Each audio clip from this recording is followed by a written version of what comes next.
dwelled on it much. Tip of your hat to that guy. He pitched really well, and it will be the same way today as they look to get back in this thing. The Sooners offense will be eager to get up to the plate and give Oklahoma pitcher Cade Crossland some run support, guys. And we spoke with LSU head coach Jay Johnson, and he was really impressed with Cade Crossland's tape, Toby.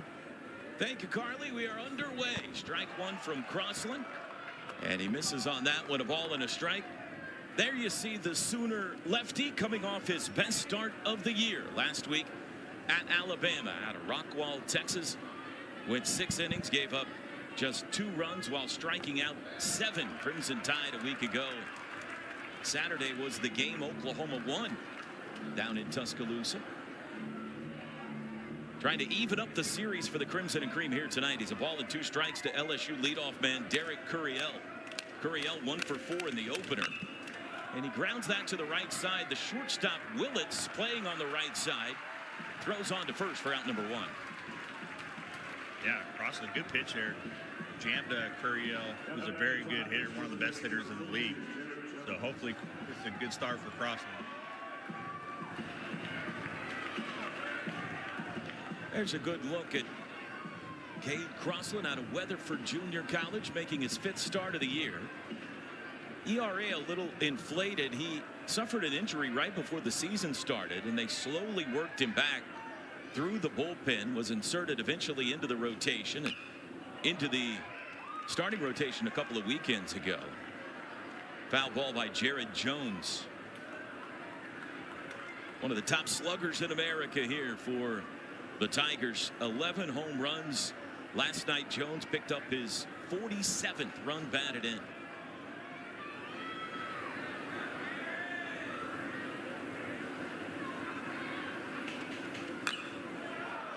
And another foul ball makes it 0-2. Here's a look at how Jay Johnson will send him up to the plate tonight for 28-3 LSU. Curiel, Jones, Dickinson. Ethan Fry, the DH again tonight. Milam, Pearson gets the start in right. Hernandez doubled twice in game 1. Reeves and Stanfield. The 0-2 from Crossland. Got him swinging for out number 2. Yeah, really good pitch. Crossland, fastball away. Just Jones chases. There's 2 good hitters he's gotten out to start this game, and he's going to have to keep it up for as long as he can. With 2 outs, nobody on for the second baseman, Daniel Dickinson now. .353 hitter on the year with 7 homers.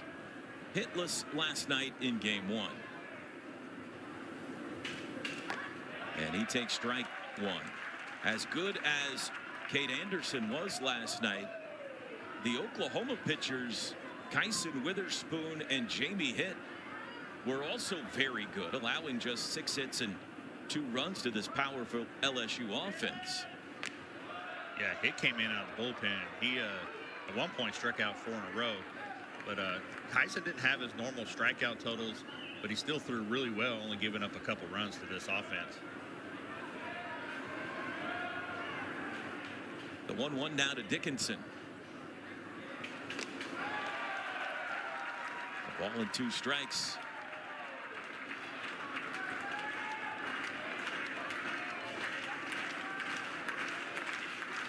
Tigers improved to 8-2 in the SEC with their win last night. It is their best start to SEC play in over a decade, since 2013.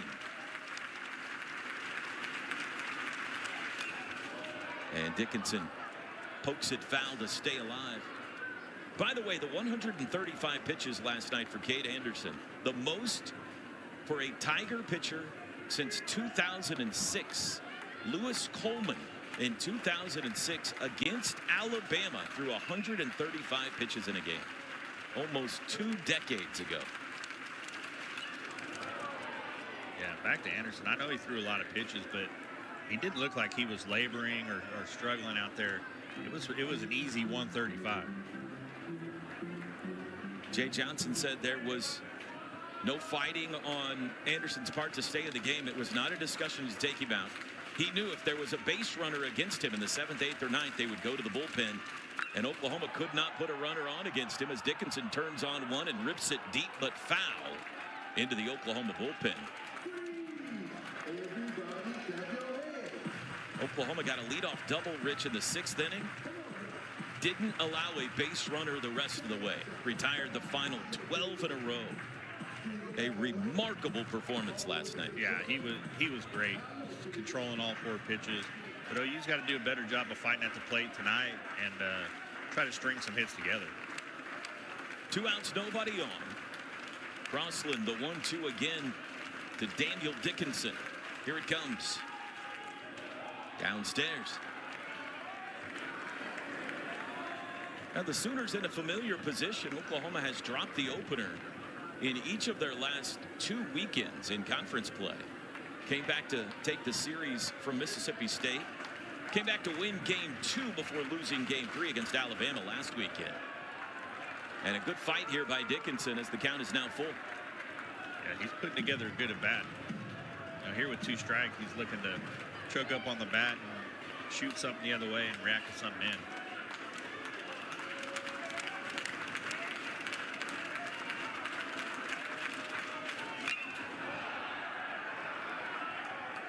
Crossland quickly retired Curiel on 3 pitches, struck out Jones.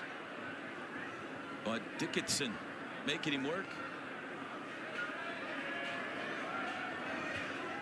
Here comes the 10th pitch of the at-bat. Another 3-2. And there'll be an 11th pitch.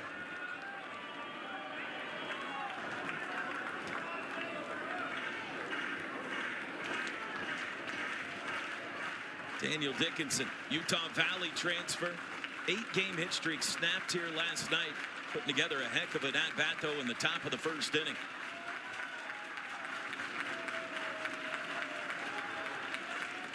And he draws the walk. What an AB. Yeah, that's a great at-bat, especially after two quick outs and able to foul off a bunch of pitches and get the Crossland's pitch count up and then end up drawing a walk out of it. Ethan Fry now.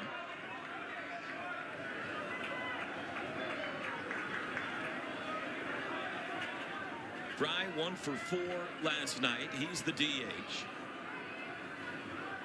.393 average on the season with 6 homers. And the first pitch from Crossland is a called strike.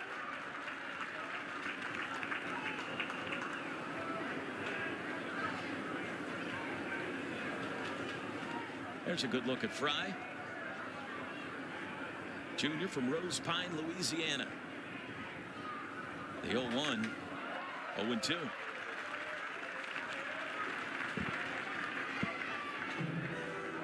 Sooners 5-5 in the SEC after last night's loss. Series wins over South Carolina and Mississippi State. Lost 2 of 3 to Alabama last weekend. And Cade Crossland ends the top of the 1st. Sooners coming to bat in the bottom. No score on Friday night in Norman. The start tonight for LSU, the UC San Diego transfer. Also coming off his best start of the year against Mississippi State last weekend. 12 strikeouts in 5 innings, Rich. Yeah, that's impressive. He's got good numbers, 58 strikeouts, 11 walks. Look for him to be around the zone and attack these OU hitters. The number 4 ranked transfer in the 2025 class, and he has delivered for Jay Johnson's squad so far. 4-0, as you mentioned. He'll face a Sooner lineup tonight led by Jason Walk at the top once again. Trey Gamble back in the lineup tonight. That's good to see for Oklahoma. He'll be the DH, normally the starting left fielder, been suffering with a little bit of a hamstring issue. Carmichael Willits, the leading home run hitter. Christensen had 2 hits last night. Branch, Taki, Willis, and Deshaun Harris.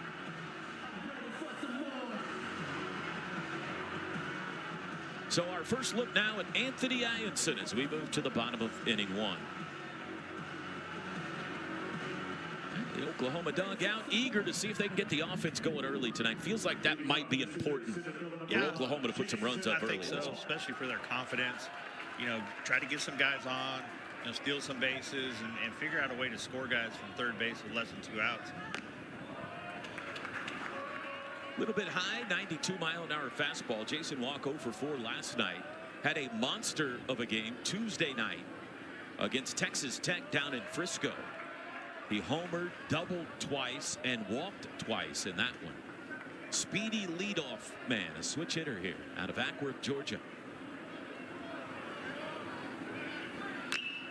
And he rips that ball into right, but tracking is piercing for out number 1. Hit it hard. Yeah, good swing there. Got a pitch middle, and was able to drive it out there. Just couldn't get it far enough away from Pearson out there and right.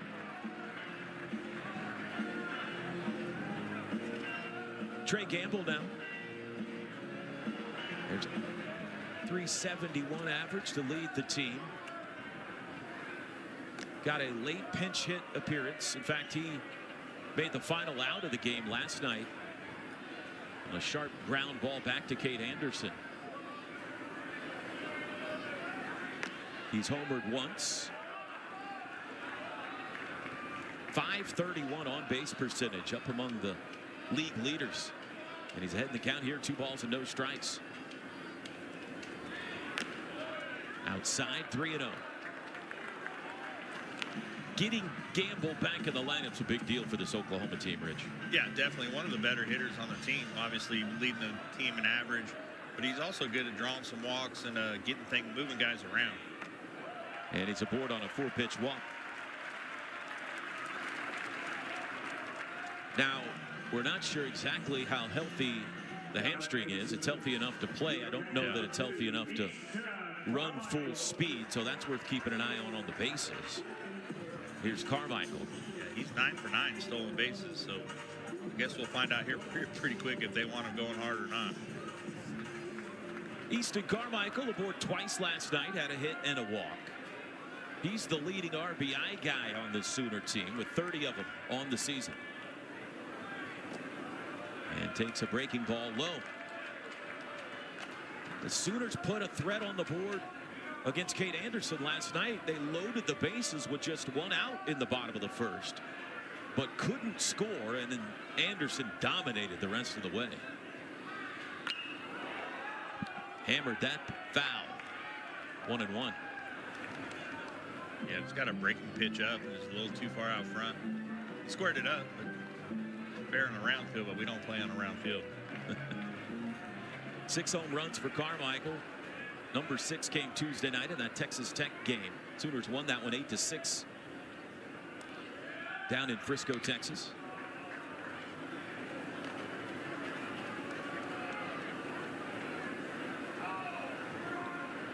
It rained much of the morning and into the early afternoon here in Norman, and it's still overcast, but the rain clouds have moved away.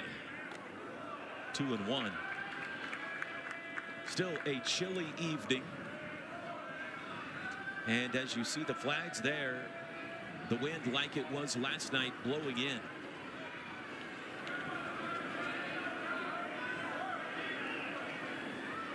Runner at first with 1 out. And Carmichael hits it hard through the 6-hole into left field. That's a base hit. And Oklahoma's got something cooking in the bottom of the first.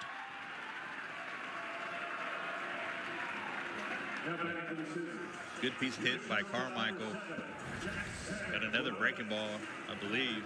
Yeah, breaking ball right there. Just hung over the middle of the plate. Found the hole through the 6-hole over there. Good job staying back enough to get enough barrel on it to get it through.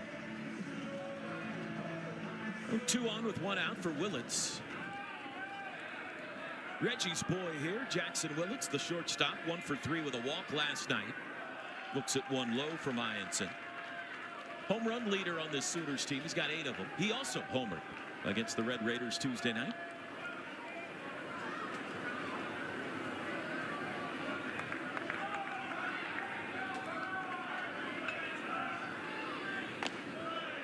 Takes the fastball for a strike. Well, it would be very interesting, Rich, with a base hit to the outfield here, to watch Trey Gamble to see if they'll try to score him from second with that tender hamstring. Yeah, and a ball in the gap, he'll have to get on it to try to, get 3 bases on a ball in the gap on a double. It'll be interesting to see if Rayleigh holds him up or tries to send him.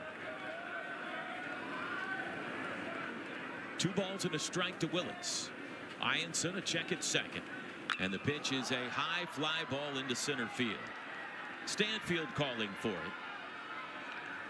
And there's 2 away. So Ianson gets Willits. And it's up to right fielder Sam Christensen now for Oklahoma here in the bottom of the first.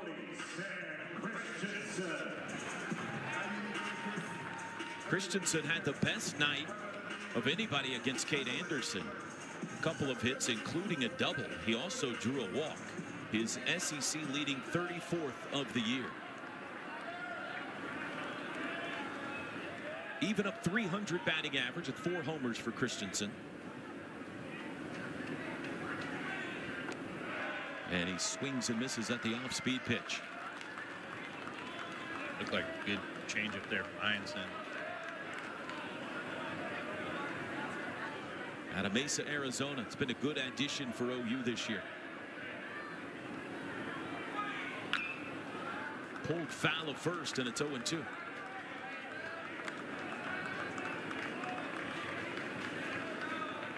There you see the numbers. 17 runs batted in. And on-base percentage over 500. But he's in a hole here against Anthony Ianson.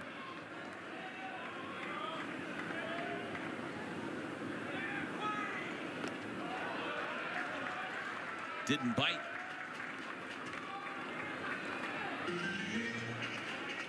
First ever trip to Norman for the LSU Tigers in baseball. These 2 teams have played 14 times before last night, but last night the first time they've ever played here. And he strikes out Christensen. Ianson strands a pair, and we head to the second at Mitchell Park. No score.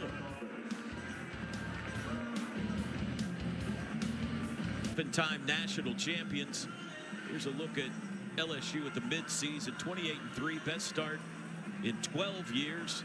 Top 5 in the country in runs, batting average, on-base percentage, pitching up there as well. It's been magnificent, highlighted by that Cade Anderson performance last night. Here's where they rank in a bunch of key categories. Batting average 4th in the nation, doubles 3rd, runs per game 6th. They got it all, Rich Hills. They're 28-3 for a reason. This is a legitimate national title contender again this season. Yeah, definitely. They got a high-powered offense, led by Curiel and Jones. But these guys can really hit, and they score a lot of runs. Stephen Milam leading off the second inning. Fouls off the first pitch. The shortstop 0 for 4 last night. 336 hitter on the year. He's got some pop in that bat. 6 home runs. And that one slipped out of the hand of Cade Crossland. Count even, a ball and a strike.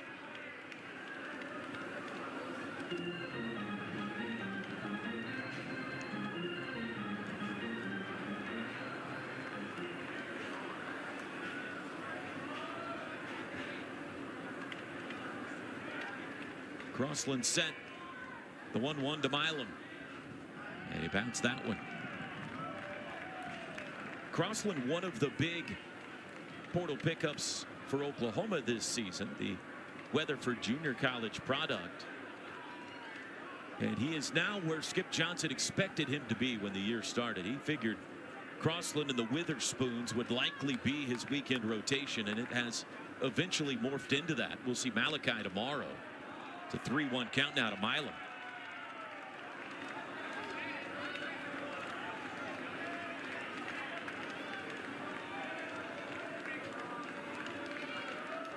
Switch hitting sophomore shortstop. Trying to get aboard to start this LSU second. Here comes the 3-1, and he walked him. Second walk for Cade Crossland. Yeah, you want to try to avoid the leadoff walk. Josh Pearson now. Didn't see him last night. Senior out of West Monroe, Louisiana. He's in right field. 364 hitter.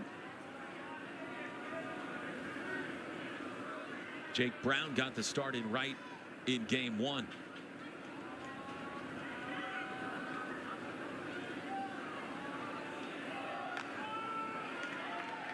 Crossland has lost the strike zone here a bit.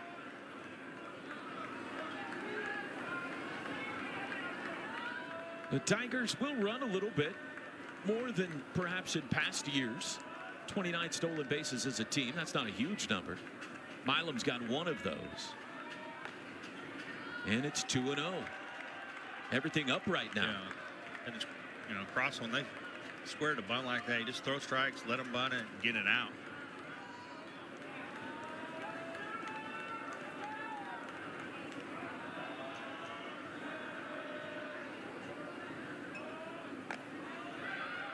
And he got the strike call that time on the inside corner.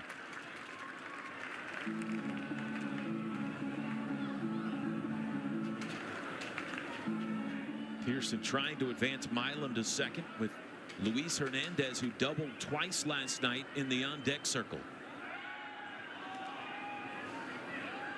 Throw goes to first. Friday night in the SEC,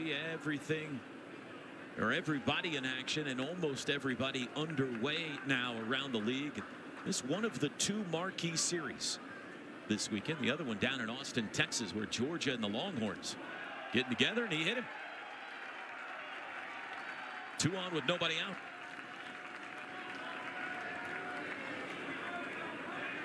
Yeah, just the fastball that gets away from him. You can see that in there, and good job by Pearson, taking that pitch and getting on base. See if LSU wants to sacrifice here. Easton Carmichael, the Sooner catcher, out. Try to get Crossland straightened out. Yeah, this will be interesting because Hernandez has been swinging a hot bat. As we mentioned, he doubled twice last night. He has homered 4 times in SEC play. He does have 1 sack bunt on the season. Well, let's see how Jay Johnson decides to play this. First and second, nobody out. Toes on the grass at first and third for the OU infield. Not bunting, ball 1. We told you about the power of Luis Hernandez. This was against Mississippi State last weekend. A long ball down the left field line. And then on Saturday, he did it again. Dangerous hitter here, and Skip Johnson's going to go have a word with his left-hander. Kate Crossland, Rich, looked sharp in the first, but having a hard time finding the strike zone so far here in the second. Yeah, it looked really good in the first with 2 strikeouts. And he had the 1 walk, but here he's kind of lost the zone a little bit. I don't know if he's got something going on or just all of a sudden lost it a little bit. One of the most respected pitching minds in all of baseball, college or otherwise, right there. Oklahoma head coach Skip Johnson. Done a great job here at Oklahoma. Took the Sooners to the 2022 National Championship game or series.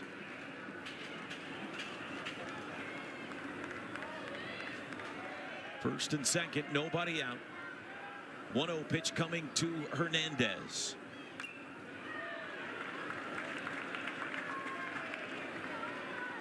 Obviously, green lighting him there. Got a good pitch to hit. Fastball down the middle. Just fouled it back. Luis Hernandez transfer from Indiana State. And the 1-1 is a swing and a miss. Got him to chase one there. Yeah, it looked like a changeup. Changeup down. Hernandez is a little too aggressive. Strikeout here would be big for Crossland.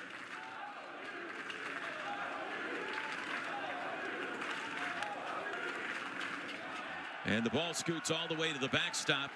The wild pitch will advance both runners.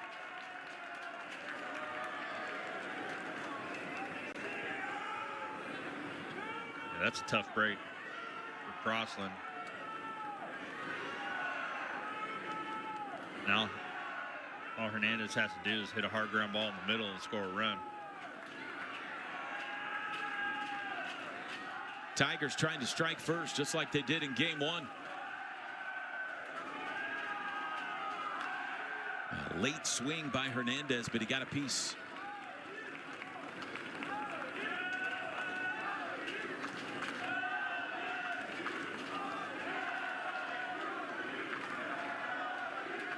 Just 2 total runs last night between these two teams. The Tigers scored them both in a pitcher's duel extraordinaire. Here's the 2-2. Got him swinging.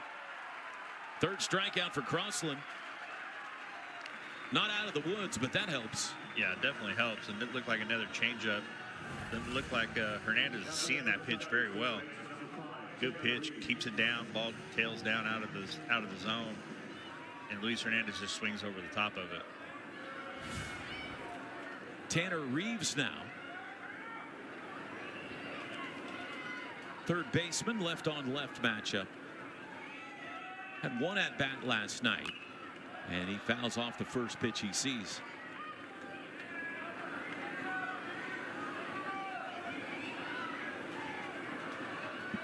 Reeves, junior from Bonham, Texas, out of Blinn College.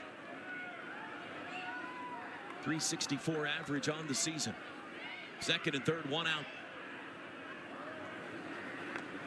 And a good pick there by Carmichael to keep a run from scoring.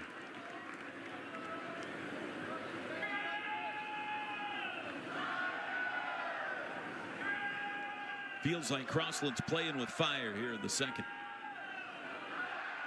He walked Milam. He hit Pearson. Both runners advanced on a wild pitch. Struck out Hernandez. And there's a strike call to Reeves, 1-2.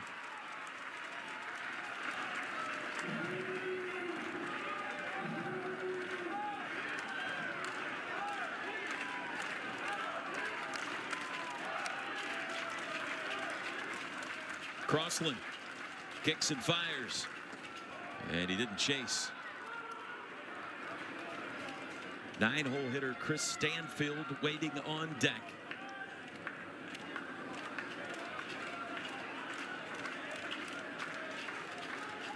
Tanner Reeves trying to put the Tigers in front.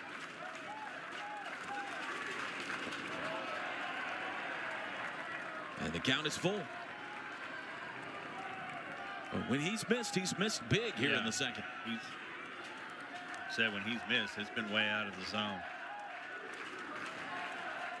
But I'd throw whatever you want here with the base open, put the double play in order. Here's the payoff. Got him looking. Back-to-back strikeouts for Cade Crossland. And there's 2 away. Yeah, just spotted that fastball up. See it right here on the outer 3rd. Just squares up Carmichael. Reeves obviously thought it was a ball. Thought it was ball 4. And he might have been right. Might have caught the very bottom corner of the zone. Here's Stanfield. And he lifts one into left. That's a base hit. And that'll score 2. Stanfield into 2nd with a 2-run double.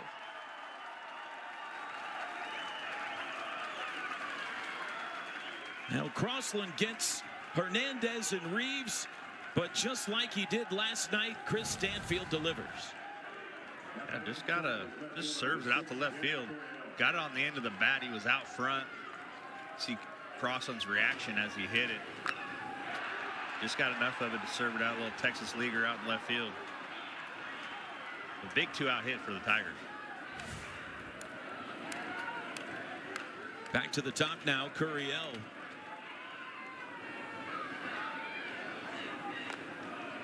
And the speedy Stanfield at 2nd. Curiel grounded out to start the game. 2-0 LSU here in the 2nd. That was their first hit of the game, and it scored a pair.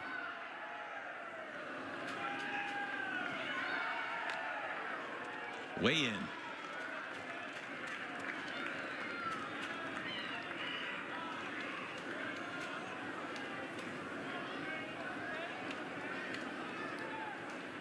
There is activity, by the way, in the Oklahoma bullpen already.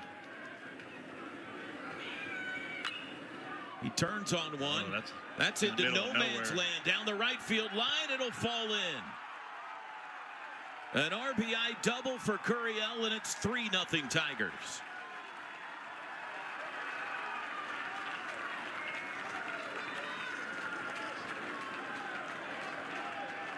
Yep.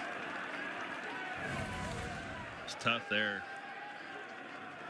Fastball, ball just gets in on him, but finds a place in the middle of Bermuda Triangle out there. Ball just falls in. And Curiel's speed, he's able to get the second. Back-to-back 2-out doubles. That's now 79 doubles this year for LSU. And Jared Jones, the 7th batter of the 2nd inning. Strikeout victim first time up. Crossland throws a fastball by him.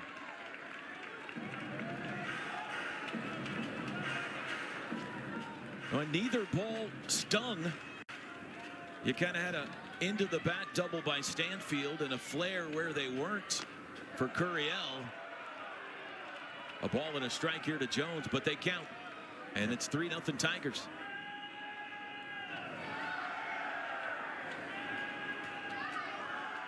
Already 50 pitches after this one for Cade Crossland, not yet through 2.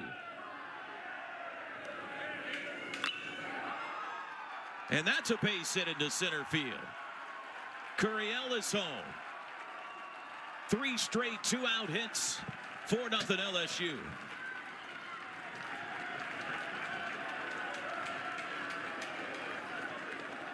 Yeah, just another good piece of hitting by Jones here. Ball's middle in, strong enough to fight it off and drive it up through the middle. Willis didn't have a chance at it.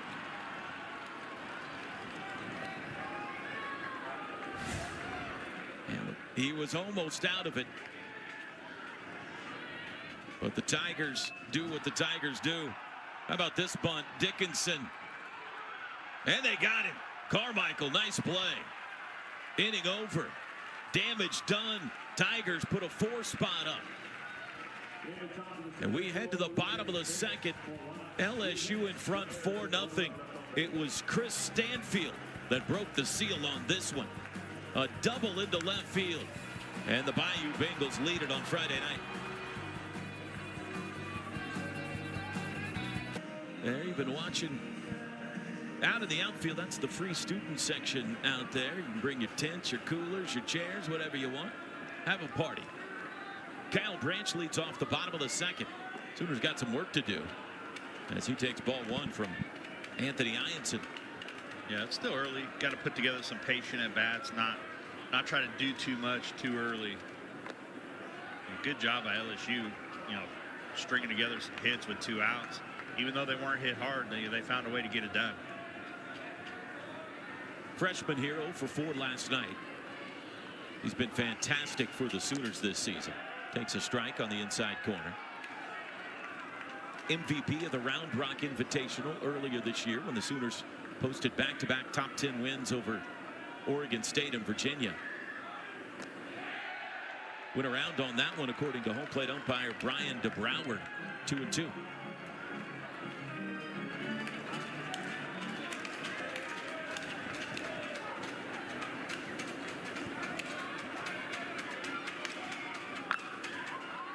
Back up the middle.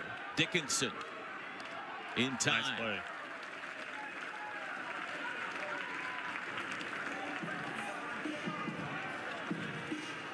Good job coming to get that ball. Catch it on the run. Really good exchange. A good throw to first. He doesn't have a quick exchange here. He doesn't get that out. Dayton Taki now with 1 out. First baseman. 5 home runs on the year for Taki. 2 of those came in Tuscaloosa last weekend. And he takes a fastball for strike 1 at 95.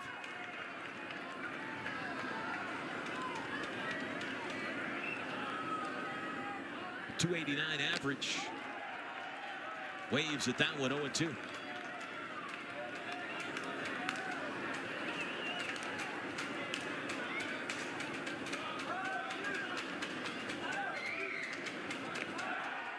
And he throws him the breaking ball, locks him up. Second strikeout for Ianson. Good looking pitch sequence there. Yeah, really good pitch. You see it here. Little 12-6er catches the top of the zone, but as a hitter, that breaking ball's up like that, that's the one you want to hit. Here's Dawson Willis with 2 outs and nobody on. Sooner third baseman 0 for 3 last night.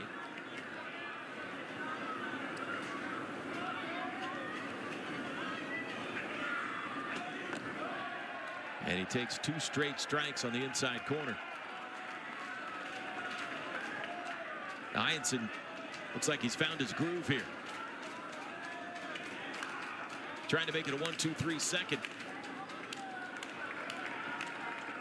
Willis with speed, second leading base stealer in the SEC. 12 of them on the year.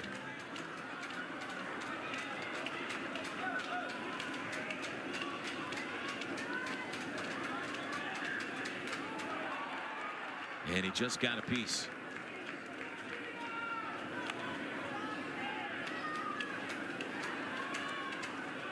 Out of Ruston, Louisiana. He was an LSU Eunice product, transferred here.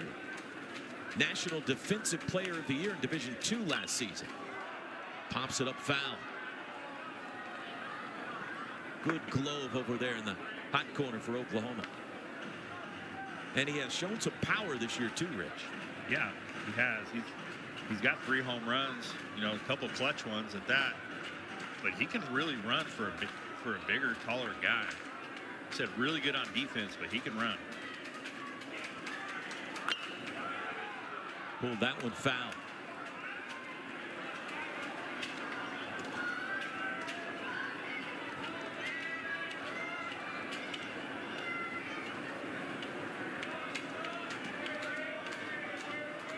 Desan Harris, 9-hole hitter on deck if Willis can keep this bottom of the second inning alive. Another 1-2. And he got him on the outside corner. Strike 3 called. Second in the inning, third in the game for Ianson. We head to the third. 4-0 Tigers in Norman. Oklahoma.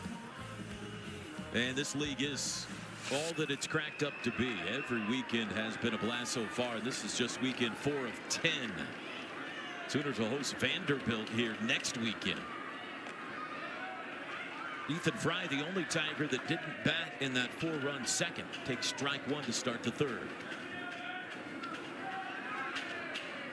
Fry struck out to end the first inning against Crossland.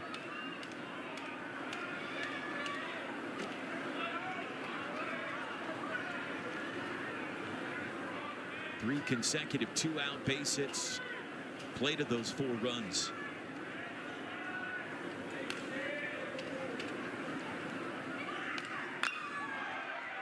Off the end of the bat, left center field, running catch to Desan Harris. Held up just long enough. Yeah, that wind held it up. Harris has some good speed out there, able to run it down. I don't think Fry got all of that, but he hit it pretty well.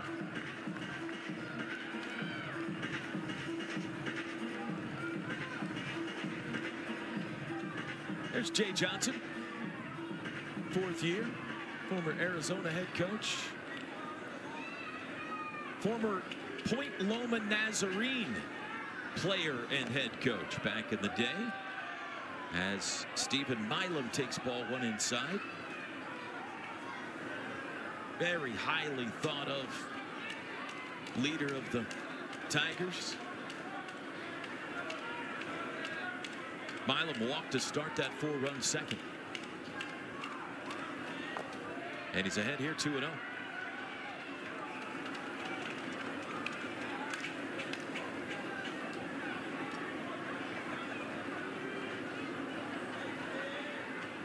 Ten RBIs in SEC play for Milam.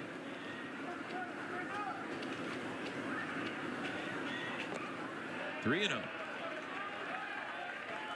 The loss last night here for Oklahoma, just their second home loss of the season. They're 15-2 now at Mitchell Park. Yeah, against two really good pitchers. Yeah, Pico Khan and Kate Anderson. There's a strike. And both of those games were brilliant, both ways. A 2-1 loss to Mississippi State and a 2-0 loss to LSU. One out, nobody on. The 3-1. Grounded to Willits at short. And there's 2 away.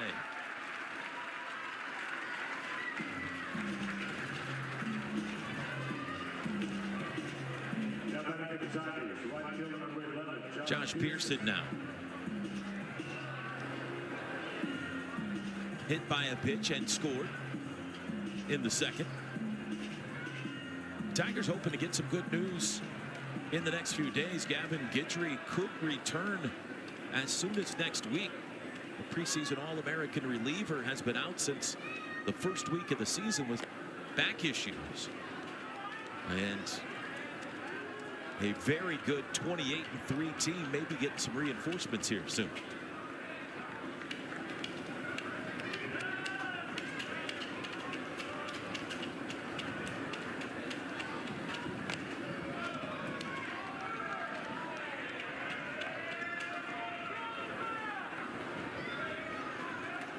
Crossland somewhat consistently falling behind hitters. Bad formula. 2-0 here to Pearson.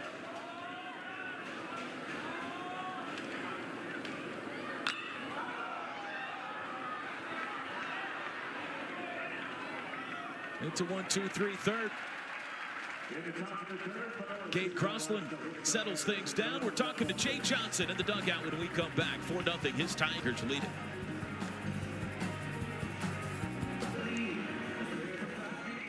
Bottom of the third inning, LSU has a 4-0 lead, and we are joined now by LSU head coach Jay Johnson from the dugout. Coach, what have you seen from Anthony Ianson so far tonight? Yeah, sharp. Really like how he responded. They took a couple good at bats there in the first inning, but he got poised, big out on the fly out, and then executed to get us out of that jam. And then I thought he was really good in the second, and he's a guy that gets better as he goes. So hopefully that's what we'll see. Yeah, Coach. How about the two-out hitting there in last inning, scoring 4 runs? Got to be something you got to be happy with. No doubt. We didn't tear the cover off a couple of them, but you know that's baseball sometimes. We set the table with good at bats, with plate discipline, hit by pitch. We got a little help with the pass ball, and good job by Chris Stanfield to put it in place. Same with Derek, and then really good at bat by Jared. Thank you, Coach. Thank you. Jay Johnson. Desan Harris leads off the bottom of the third for Oklahoma. 9-hole hitter here, left fielder. 0 for 3 last night.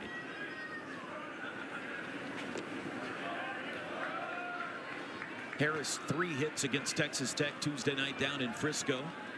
He's filling in left field while Trey Gamble recovers from that hamstring injury. Hits it sharply, and it got through Reeves and into left.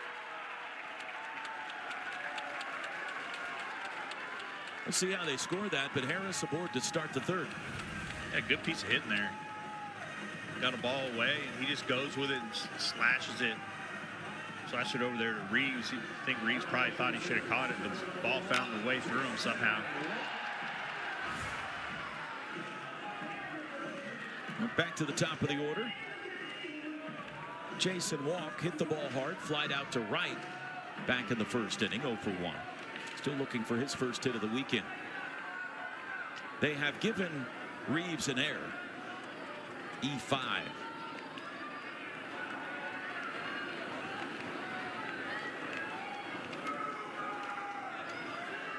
Oklahoma's a different team when Jason Walk's rolling, Rich.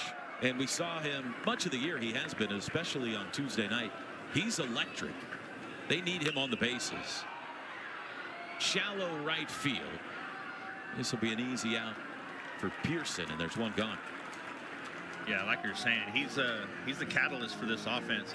You know, he gets on, he causes havoc, steals bases, takes extra bases, and at times, you know, he's got a little bit of power with 5 home runs and can drive in runs himself.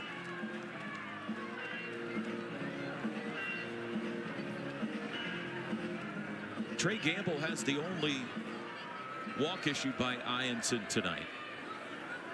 1 on, 1 out.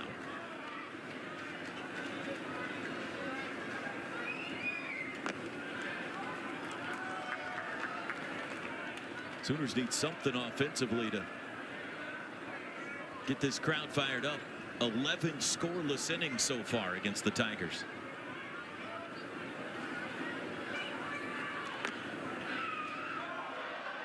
Strike call. Home crowd disagreed with that one. And the Sooner dugout also giving Brian DeBrouwer, the home plate umpire, an earful.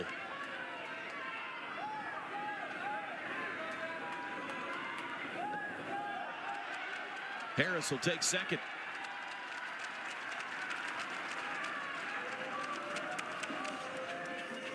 So a runner in scoring position here with 1 out. That'll be a wild pitch. And I'm sure Reggie'd like to see a few good at-bats here to try to at least scratch across 1 run.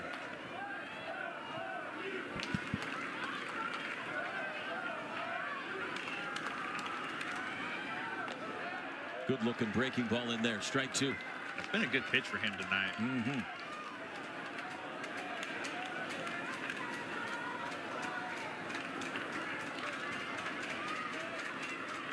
The 2-2. That's a base hit. And that'll score the first run of the series for Oklahoma. An RBI for Trey Gamble makes it 4-1.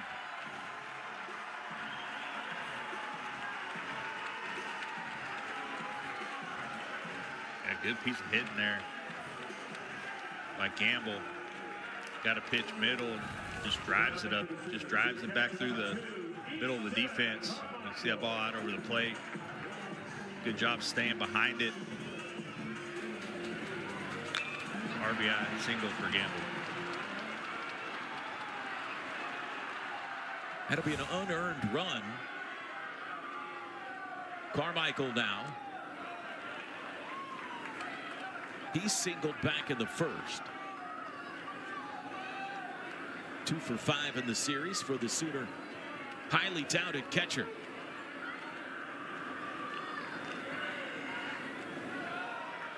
Carmichael having to play every day right now because of the injury to his backup, Scott Mudler. Before Mudler went down with a shoulder injury, Carmichael would alternate between catching and DHing and sometimes playing first base.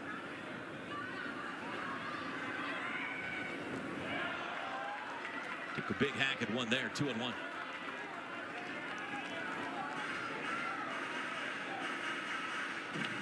His brother played here, was an outstanding pitcher for the Sooners a few years ago. Father played here, Darby Carmichael, back in the day as well. Sooner family through and through down in Prosper, Texas.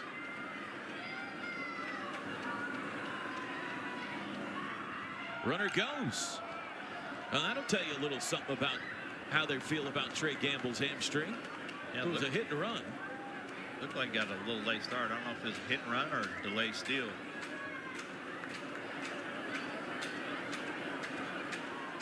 That's encouraging. 2 balls, 2 strikes to Carmichael. Chokes up, widens that stance. He leads the team with 2 out RBIs this year. That's not the situation here. He has been a clutch hitter. Full count.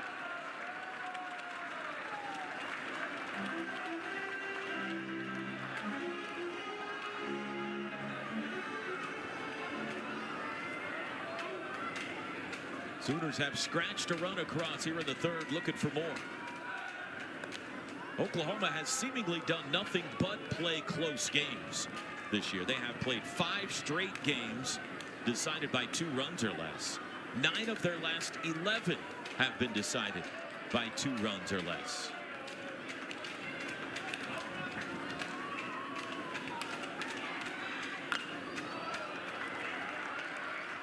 And they have been very, very good in those close games, too. They are a tremendous 8-1 in one-run games this season. The fact that they've played 9 one-run games is worth noting. And they've won 8 of the 9. Yeah, that's a lot. But it's a sign of a pretty resilient team. And another throw to first for Ianson. Ianson, very good year last year at San Diego. Second team All Big West. Highly coveted in the portal. Another payoff to Carmichael. Runner goes, lifted into center field. That's into the wind tonight. Stanfield is there. And there's 2 away. Yeah, on a day like today, both sides are going to have to keep the ball out of the air. You might be able to get one out down the right, out to right field, but center field, left field, you need to hit ground ball line drive. Jackson Willits.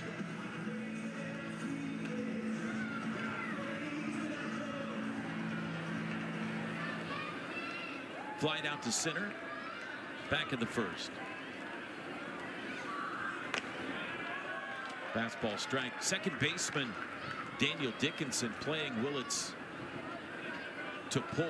He's well out into right field, and he's swung around into the 4-hole.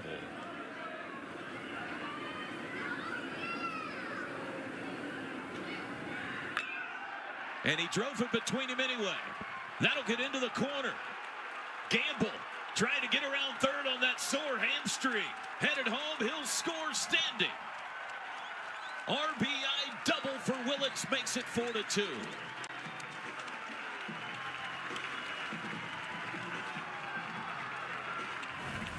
Yeah, really good job here. Gets pitch middle in, and he just drives it through the shift. The ball gets down in the corner and rattles around a little bit. Gives Gamble time to score from first base on the double. First time this weekend the Oklahoma fans have had something to get fired up about, offensively anyway. And that will bring a visit to the mound by LSU pitching coach Nate Yeskie.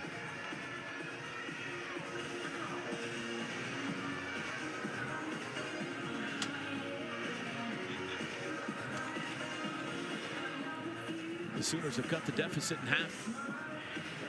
Still batting. And a clutch 2-out hit of their own here from Jackson Willits. Exactly, another 2-out hit of their own. That's something they couldn't do last night.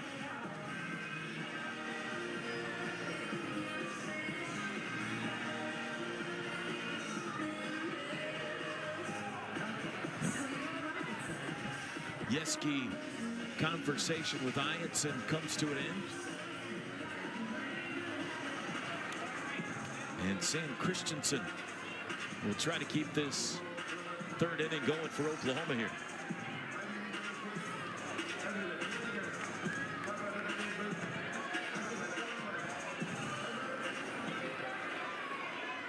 Christensen struck out swinging first time.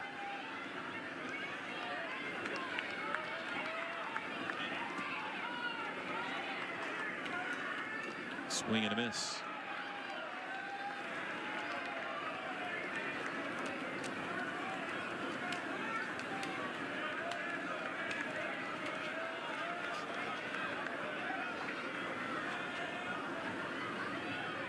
The shift on. And Sam takes one low. 3 to the right side here for LSU. There you see it. Dickinson out in shallow right field. Milam up the middle.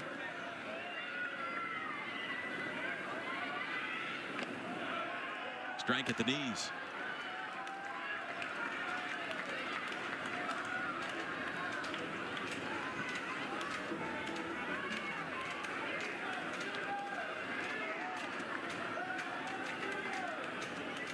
Ianson trying to end the third.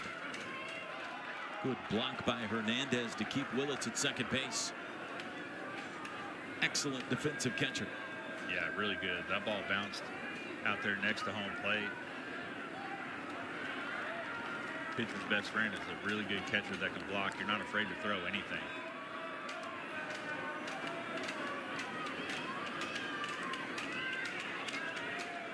The 2-2 to the Sooner right fielder. Chopper to first base. Jones will take it himself, and that'll end the inning. But the Sooners get 2. It started with a Trey Gamble RBI single. Jackson Willits would add a double. And as we go to the 4th, it's a 2-run lead now for LSU. Last night, 4-2. Yeah, definitely. OU came back and answered with a couple runs there, and the Tigers were able to get some 2-out hits and drive in 4 of their own. But last night with that pitching performance from Anderson and Witherspoon and Jamie Hitt for that matter, they all threw really well and made it tough on both offenses. Luis Hernandez leads off, a ball and a strike to him. 7-8-9 due up for the Tigers here. LSU 4 runs on 3 hits. They've got 1 error. OU 2 runs, 3 hits, no errors.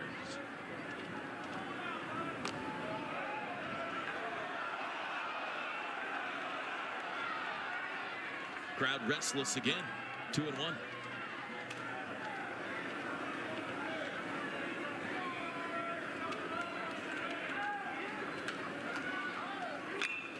And a base hit to right field. Hernandez goes the other way. Leadoff man aboard. Yeah, another good piece of hitting there. Gets a pitch middle and lets it travel and just drives it into right field.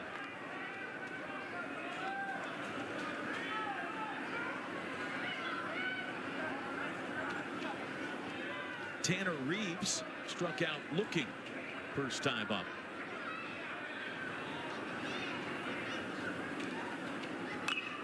First pitch swinging, fouled away.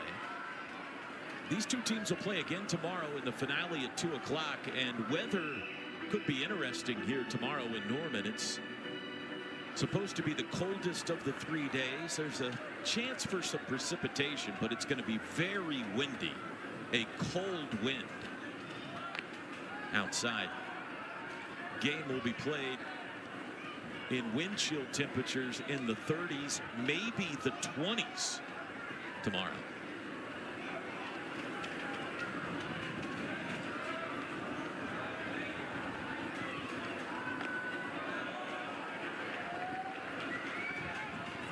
Two balls and a strike to the third baseman, Tanner Reeves. And Skip Johnson wants to chat again with his lefty.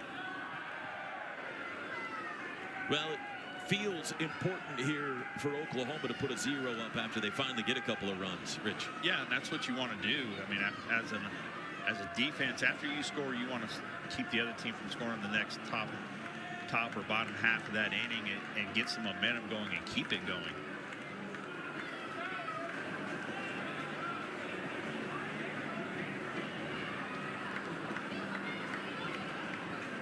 Crossland had a relatively calm first, a very stressful second when he gave up the 4 runs, and then a 1-2-3 third. A leadoff single for Hernandez here in the 4th.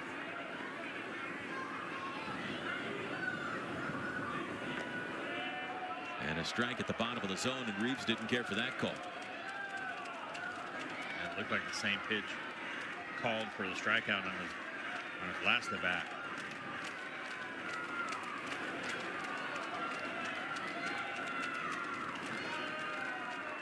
Two. Lifted into center. Jason Walk racing back. 1 away.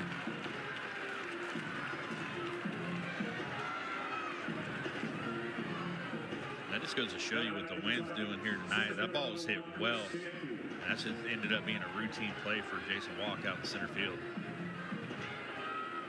Chris Stanfield has been a menace for the Sooners so far through not yet a game and a half. RBI double yesterday. 2-run double today. Hitting .316 on the season. And that double today open the floodgates to a 4-run second for LSU.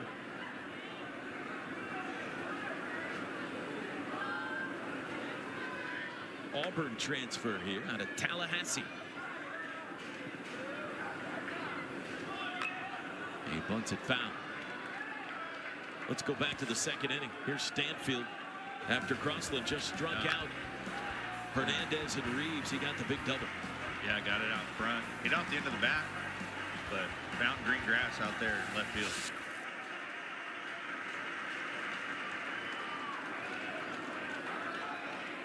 He's in an 0-2 hole here with 1 out, and Hernandez at first.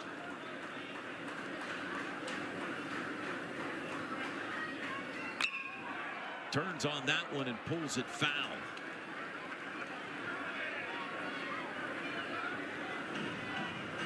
He didn't get that one off the end of the bat. Nope. He just got around it a little bit instead of staying inside it and trying to keep it fair.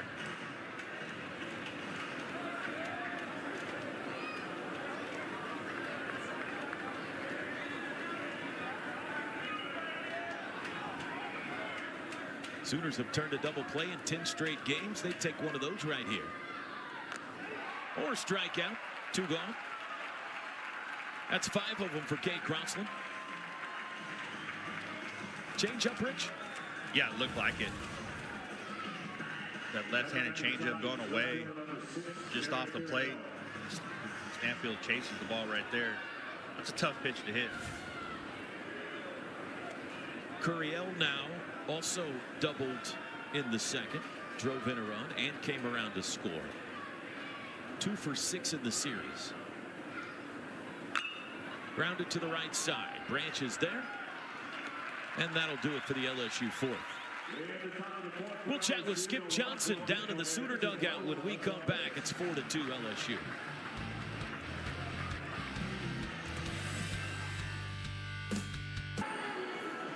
Tigers in front 4-2 as we go to the bottom of the 4th. We're joined by Sooners head coach Skip Johnson down in the OU dugout. Coach, what have you seen from Cade Crossland here so far tonight? He was really good in the first inning, kind of got out of rhythm in the last inning and the second inning. I don't know why. He kind of gets out of the rhythm, and just instead of staying north to south, he gets east to west a little bit in his delivery, and he gets real shaky on strike throwing. And I mean, you got to throw strikes. I mean, that's the biggest thing. Yeah, Coach, got to be happy with the answer there after the 4 runs they put up with the hits from Gamble and Willits there. Yeah, it's just about winning an inning, you know, and we won the last inning. We got to try to keep trying to win innings and win pitches. I mean, in the first inning, I think the guy maybe threw 4 strikes. Gets out of the inning. It's kind of crazy. The game is amazing. That's what's awesome about baseball. Thank you, Skip. We appreciate it. Thank you guys for doing it. Skip Johnson. There's Reggie Willits in the middle of your screen right there. Kyle Branch leads off the 4th. Oklahoma down a pair. Takes strike 1. Branch grounded out his first time. 0 for 5 in the series. And he takes a fastball for strike 2.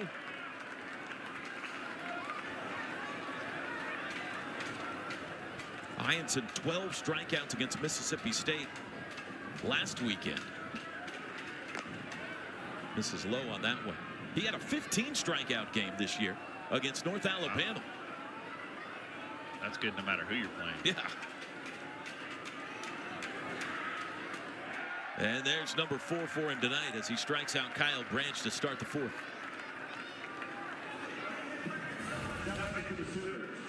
You can see here just another 12-6 breaking ball. Branch having a tough couple nights so far. Of course, last night nobody was hitting Anderson.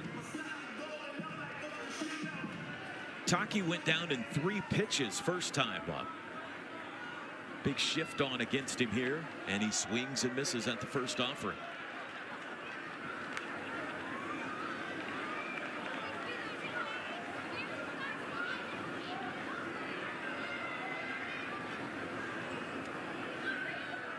Ball and a strike. LSU on the road again next weekend in conference play. They'll head down to the Plains to take on the Auburn Tigers. Sooners will stay home again. They get Vandy here next weekend. That ball's hammered but foul. Oklahoma's got a midweek against Dallas Baptist next week. But they are in the midst of a 3-week stretch of nothing but big names. Started with Bama, then Texas Tech in the midweek, LSU this weekend, Dallas Baptist midweek, Vandy, and then they get their in-state arch rivals, the Oklahoma State Cowboys, up in Stillwater. 2-2 the count to Taki. Hey, you see the road ahead? Head to Columbia, Missouri after that. Back on the road in conference play. 23-6 on the year. Top 10 RPI, top 10 ranking. Taking on one of the best teams in the country this weekend here. Both of these teams treated us to a dandy last night in the opener.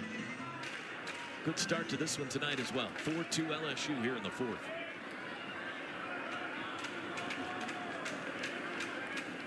The 2-2 to Taki.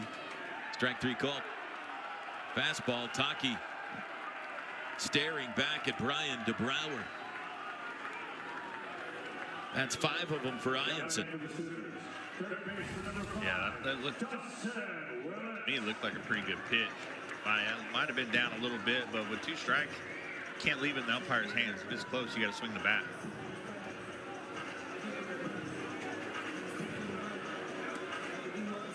Dawson Willis now with 2 outs and nobody on.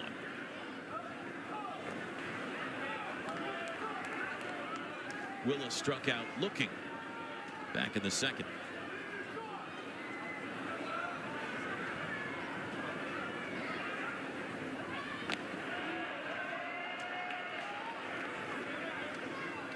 Before this weekend, the last time these 2 teams played was back in 2022. They played in Houston in an early season event. LSU won that game in 11 innings. Foul ball. And the showdown before that was a famous one in these parts as Dane Acker threw a 9-inning no-hitter against LSU, also down in Houston back in 2020.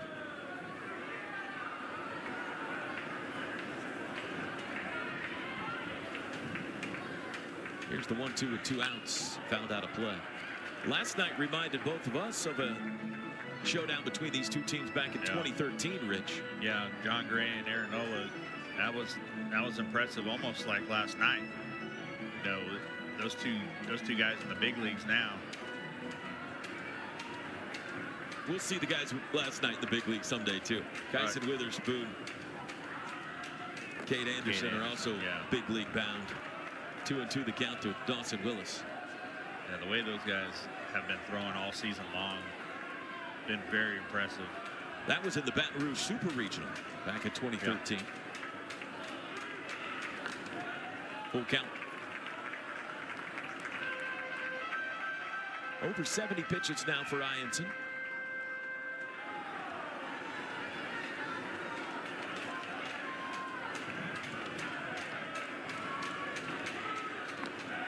Strike 3 called. And Ianson strikes out the side of the fourth. 6 strikeouts, 1 walk. We head to the fifth, 4-2 LSU.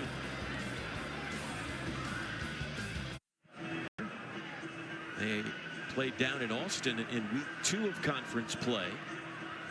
And in Norman this weekend. Jared Jones leads off. He's 1 for 2 with an RBI.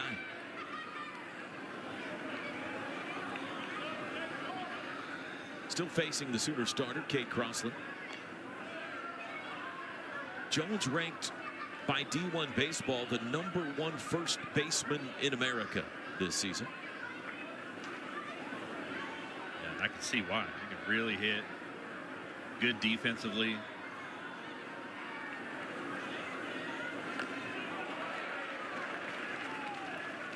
Comes up empty on the Crossland changeup. 1-1.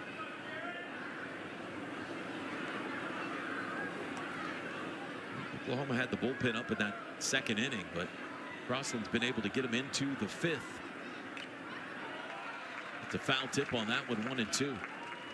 There is activity starting to bubble up down that left field line again in the Sooner bullpen.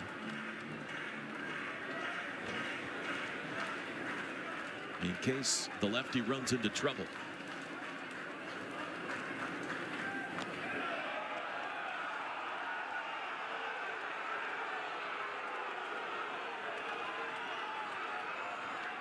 You can hear the reaction to that ball call. 2-2 the count.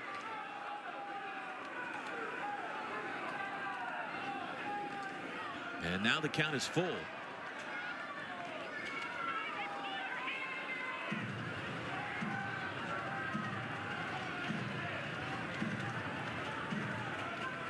That's Reed Hensley, right-hander warming up for Oklahoma.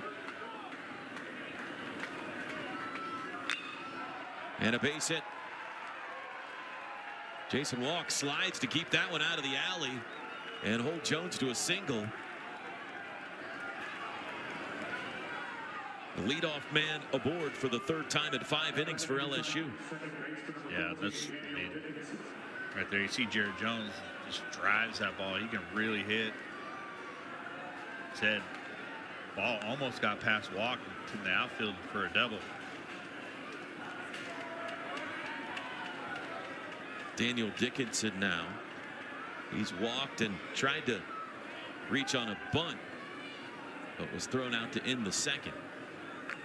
And he fouls that off the end of the bat. That's hit number 5 for LSU. Second one of the night for Jared Jones.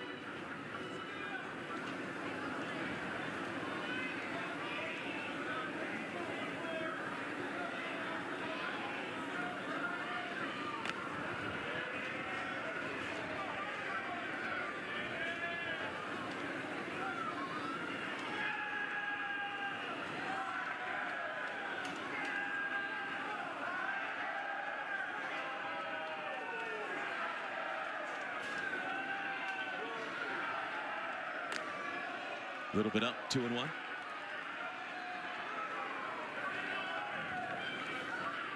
Part of the order here for LSU. 3-hole hitter Dickinson, cleanup hitter Ethan Fry waiting on deck.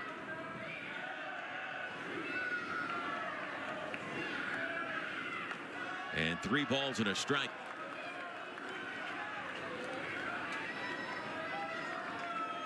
Crossland went 90 pitches last week against Alabama. That was his season high. Remember, he's been kind of fighting back from an injury all year long. He might be near the end of his night here, especially if he loses Dickinson. It's the foul ball there. Now the count is full. Yeah, he's been a little erratic, like Skip said, after that first inning. 5 strikeouts, 2 walks, 1 hit batter. Crossland.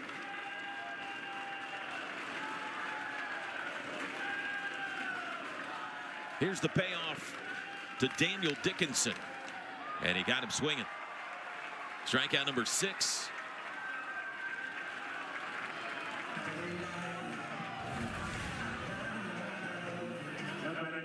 Yeah, that's just a good pitch. Ball's actually down the middle. He just kind of jammed himself up and was swing and miss there. Ethan Fry 0 for 2. Strikeout and a flyout.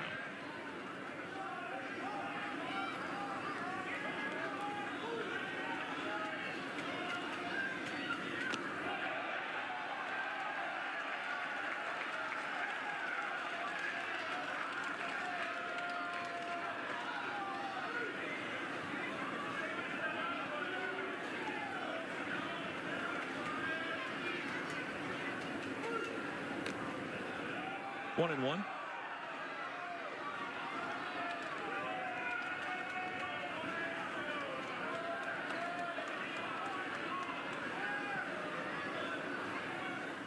Jones at first, 1 out. Nibbles at the outside corner. Yeah, same pitch. Didn't get the call. 2 balls and a strike.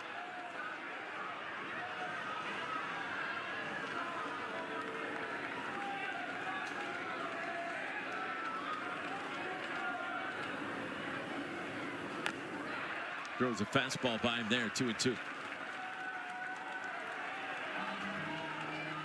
Been staying away from him with the hard stuff. See if he decides to come with something else here.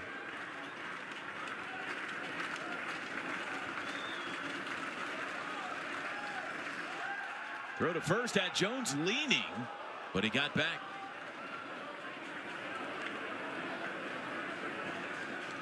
Jared's got 4 stolen bases and 7 tries this year. I'm not sure he was running there, but he definitely was leaning the wrong way.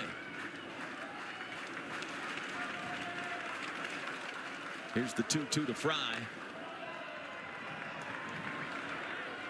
Well, he went full to Dickinson before striking him out. He went full to Jones back to start this inning. Gave up a base hit, so 3 straight batters here in the 5th have gone 3-2. Crossland kicks and fires, runner goes, and it's popped up on the infield. Branch trying to get back to it. Taki able to make the over-the-shoulder catch. Wow. Yeah, that's a tough play right there. Branch is out of position because he's covering on the steal. That ball is almost a no man's land, but that's a tough play. Looked like a receiver catching a ball over the shoulder there.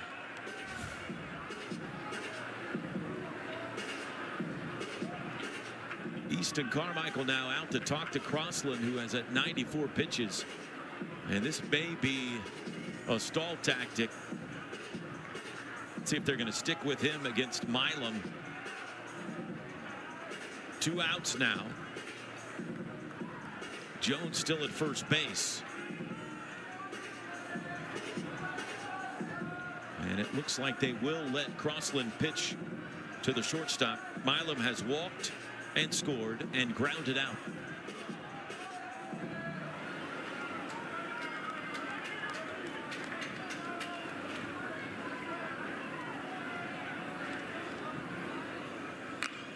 Hard hit to short. Backhand stab by Willits, and that'll do it.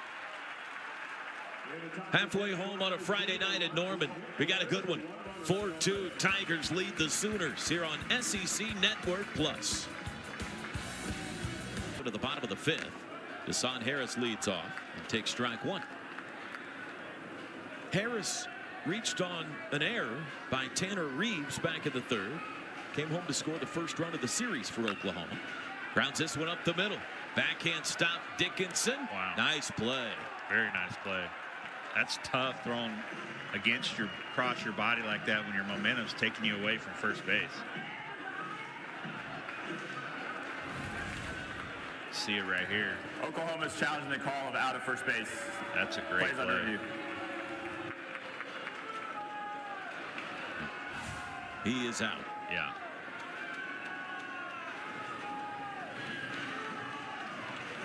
But another good play by Dickinson right there, especially with that exchange. He's got a really quick exchange, gets rid of the ball. In a cross body throw. Rich, you were a shortstop. Yeah, don't have to make many of those over there on the left side. But you know, I've played a little bit of second base in pro ball as well, and that's one of the harder plays. You know, sometimes you see that ball go way up the middle like that at second base, and I'll flip it to the shortstop, and he'll throw it to first.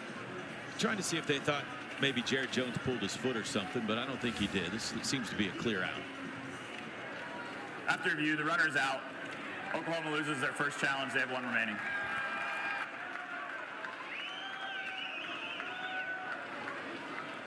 Go back to the top of the order now. So 3rd time through the order for Anthony Ianson. He's at 75 pitches. He threw 103 against Mississippi State last weekend.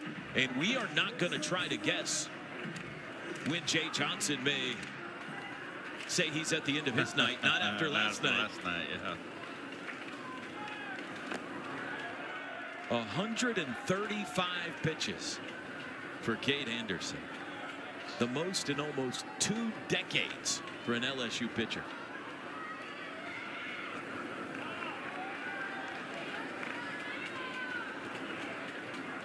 Walk has twice flied out to right. He's 0 for 6 on the weekend. That batting average has dipped under 300 now. Of those 5 home runs you saw on the screen there, one of them was an inside the Parker. That was Sunday at Alabama. Sooners have hit 2 inside the park home runs this year. In fact, take a look at it. This is Sunday in Tuscaloosa. Into the left center field alley. Both of the Alabama outfielders would leave the game under concussion protocol after that. And back here live now, Jason Walk takes ball 4. Just the second walk issued by Ianson.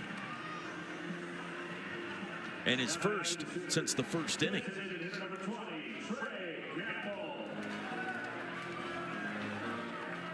Gamble now, he's been up twice, on twice. Walked in the first, RBI single in the third, and he came around to score OU's second run.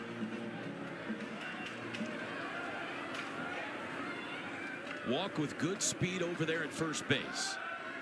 And Ianson realizing that'll toss it that way. The Sooners really have not been able to take advantage of the SEC best 74 stolen bases in that electric running game they've got so far this weekend.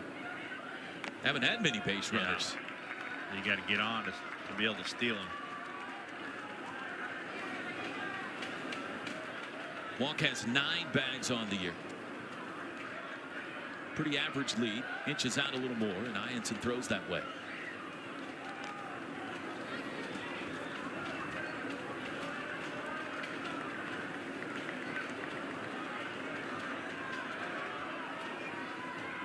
Tigers shifting Gamble. And a third throw to first.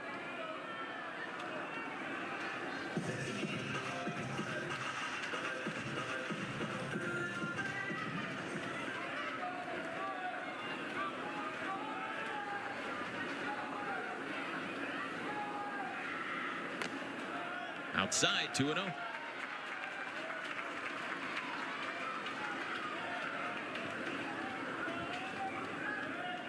if you're a Gamble here, you're looking 1 pitch, 1 spot. Expect it to be there and expect to hit it. 3-0.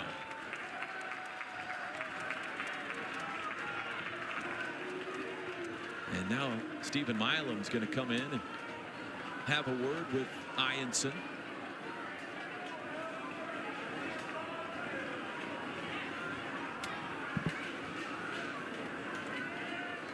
And now catcher Luis Hernandez will also join in the conversation.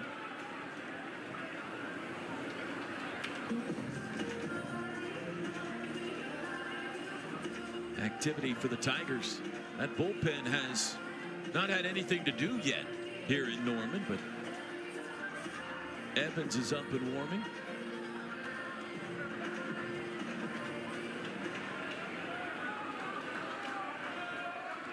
Ianson needs a strike. 3-0 count to Gamble. And he finds it there, 3-1. Fastball.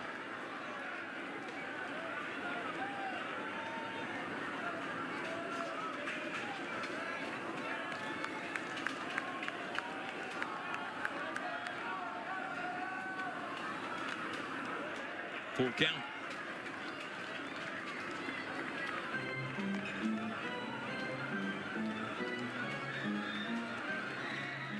Jason Walk on via the walk with 1 out. Ianson, after the mound visit from Hernandez, has thrown 2 straight strikes to get it full. Here's the payoff. Runner goes, and it's ball 4. Back-to-back walks here in the 5th. Second time he's lost Gamble tonight. And now Easton Carmichael a chance to tighten this game up.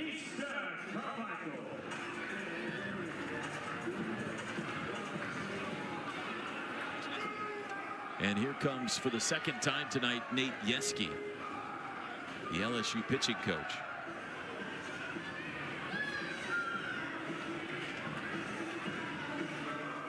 .86 pitches for Ianson.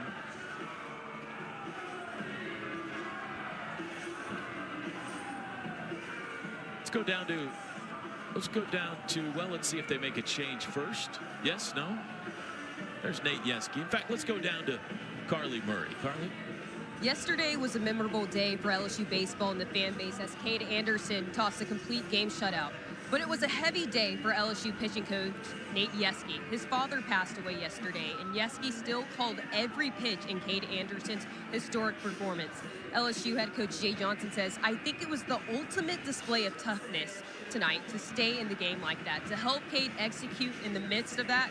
Going on speaks to who Coach Yeske is, guys. Just an incredible thing that he was able to do last night."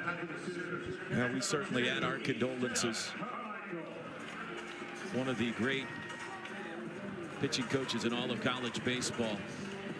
Now getting it done here. The land of the Bayou Bengals. Tough times. 2 on, 1 out. Carmichael the batter. Ionson's first pitch to him is inside corner strike. Single in the first for Easton. Flied out in the third. 2 for 6 in the series. Carmichael leads the Sooners and runs batted in with 30 on the year. And it's 0-2. Well, Skip Johnson and Reggie Willits have the guys up they'd like to have up here with a chance to tighten this game up or maybe even give the Sooners a lead. Carmichael and Willits, those are their RBI guys. Yeah, two of the top producing offensive players on this team with guys on, 1 out.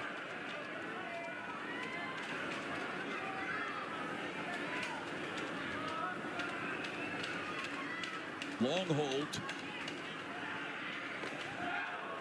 Little bit in.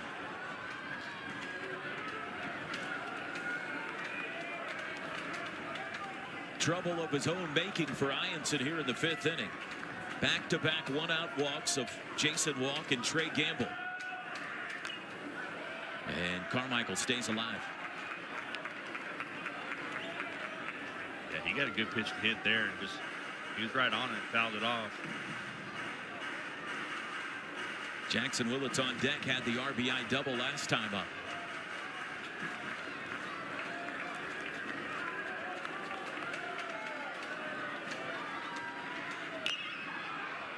Into center. Stanfield, a little bit of a late break, but he got there. And there's 2 gone.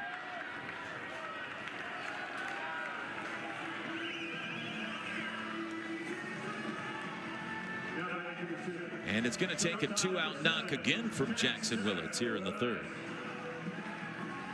Picked up his 29th run batted in.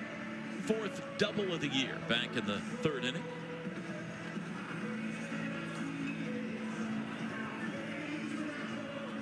Tigers will once again shift him and put Daniel Dickinson right in that 4-hole. He drove it through that 4-hole to the wall last time. 2 on, 2 out. Slow breaking ball in there for a strike.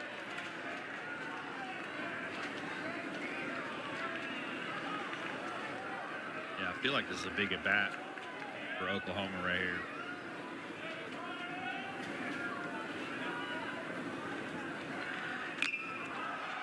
Fly ball into left.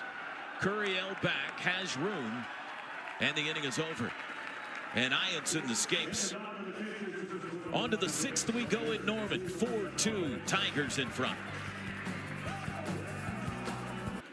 Sooners hosting 4 of the last 5 national champions. Obviously, LSU here. Mississippi State came to town 2 weeks ago. Here's the current top 10, by the way. 8 of the top 10 out of the SEC. That's amazing. Oklahoma's ranked number 10 in the nation. They are the 8th highest ranked SEC team. Man, tell you what, you got to bring it every day in this conference. It's fun though, huh? Yeah, no, for sure. The better the baseball, the more fun it is. A ball and a strike to Josh Pearson, and that pitch misses outside. It'd be like some of the, old Wichita State teams, winning 50, 60 games.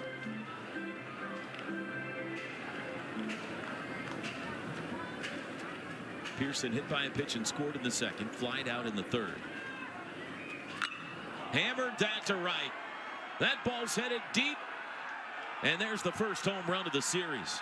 Josh Pearson makes it 5-2.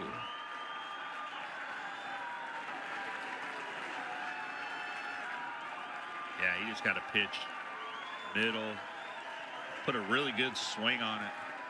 Like we talked about earlier, that's right field's about the only place you're going to get it out of here. And he put a really good swing on that and just drove it to right field. See it right here. Just fastball down the middle. He turns on it.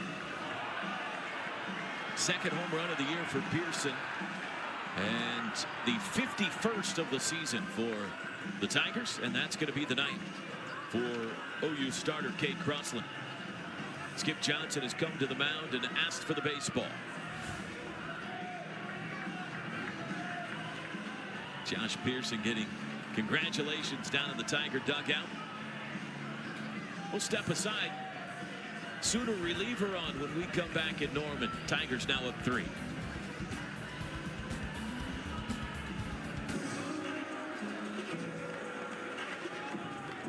The night is done for Sooner lefty Cade Crossland. 5 innings, 6 hits, 5 runs. Struck out 6 and walked 2. Yeah, he had a really good night up until that last home run.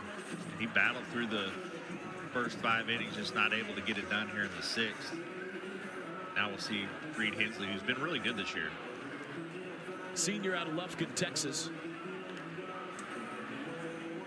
Hensley on for the 12th time this season. He's got a 3-0 record and 1 save, all of his appearances in relief. And a sub-2 ERA, 1.69 in his 16 innings of work. 17 strikeouts, 6 walks. And he's been charged with trying to hold down this LSU offense and hope the Oklahoma Bats can rally in the late innings. Now 5-2 Tigers. Luis Hernandez will be the first batter he faces. Tiger catchers 1 for 2 tonight. 3 for 5 in the series. And he fouls the fastball back.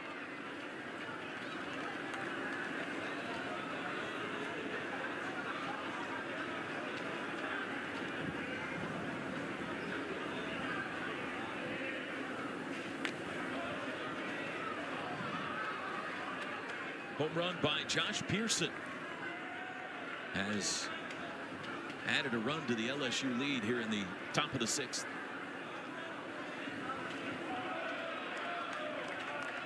Two balls and a strike.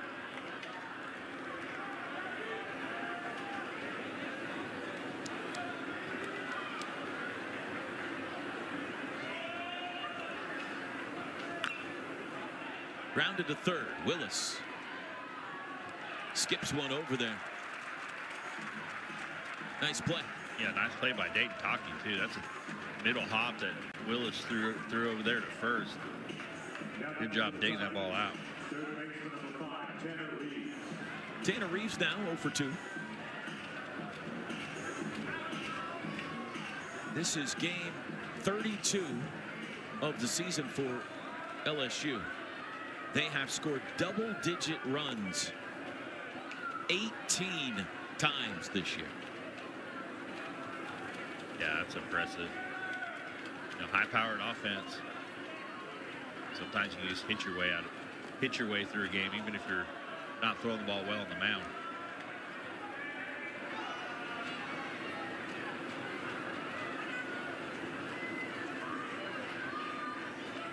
Two balls and no strikes. Hensley falls behind Reeves. And he misses upstairs. 3-0.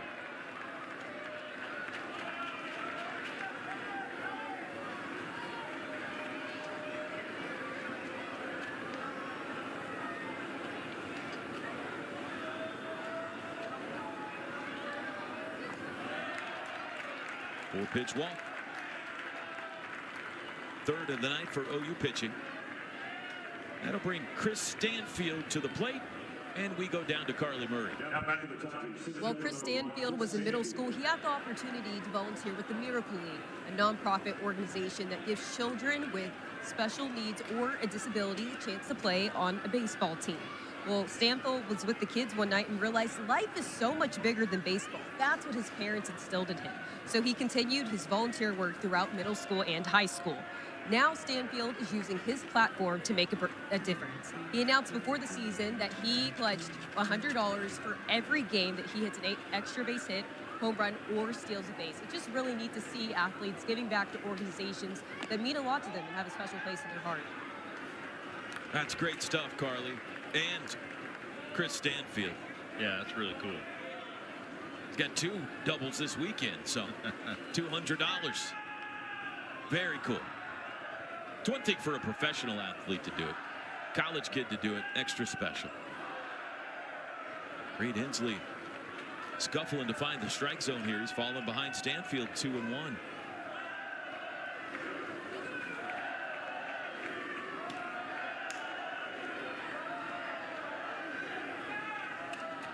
One on, one out. Lifted into shallow left, and Harris won't get there. Stanfield's got another hit, and that looked a lot like the one back of the second inning. Exactly. Just that time the ball got in on him. The first time he hit it off the end of the bat. You can't stand at home plate and throw one out there better than that.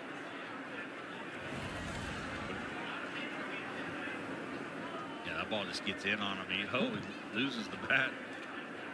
Lucky he didn't get a piece of Carmichael or the umpire. Wow. I don't know how many hits I've seen in my life where the hitter lost the bat. No, yeah.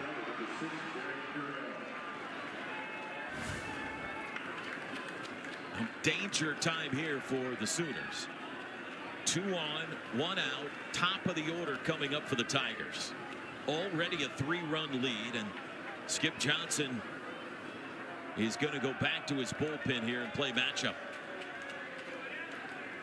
He's already asked for a left-hander.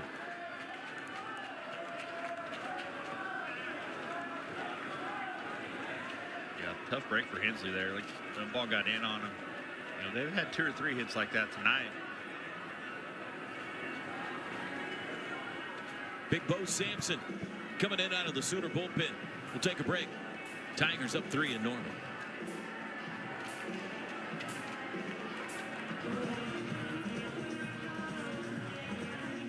It's a chilly night here in Norman, America. Bundled up. That's a Sooner fan right there. You can tell by the toboggan. Hoping for a comeback for the home team tonight as they trail at 5-2 in the 6th. Oklahoma goes to the bullpen for the second time this inning. It's Bo Sampson, the big lefty, the sophomore out of St. George, Utah, that's on. 6'8". Yeah, big kid. Good arm. Skip's trying to get the left-on-left matchup here with Curiel. Just the 6th appearance of the year for Sampson. He's 1-0. 3.38 ERA. Had a big appearance last week in a victory over Mississippi State where he got a double play ball to end an inning. 6'6". I gave him a couple of inches there. 6'6", 229. Looks bigger than that to me. Yeah. He's a big, tall, strong kid. Of course, there's not many pitchers on OU staff that aren't very big. They're all big. Now the Witherspoons are about the shortest ones they got. Yeah, that's true. All right, so Sampson against Curiel, and like we said, dangerous time here for the Sooners. Tigers have added a run on the Pearson homer. And they've got 2 on with 1 out for the top of the order. Curiel 1 for 3 tonight with an RBI double. Strike 1. That double, by the way, gave Curiel a 12-game hit streak. 398 average.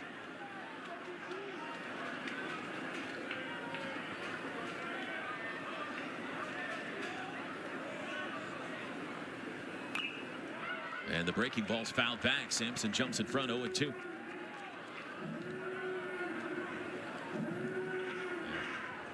Very talented freshman. Obviously really hit 398.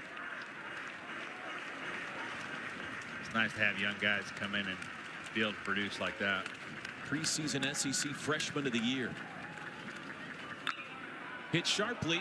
Could be 2. Branch to Willits. And you can ring it up.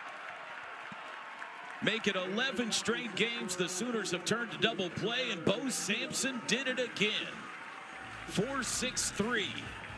5-2 LSU here in Norman.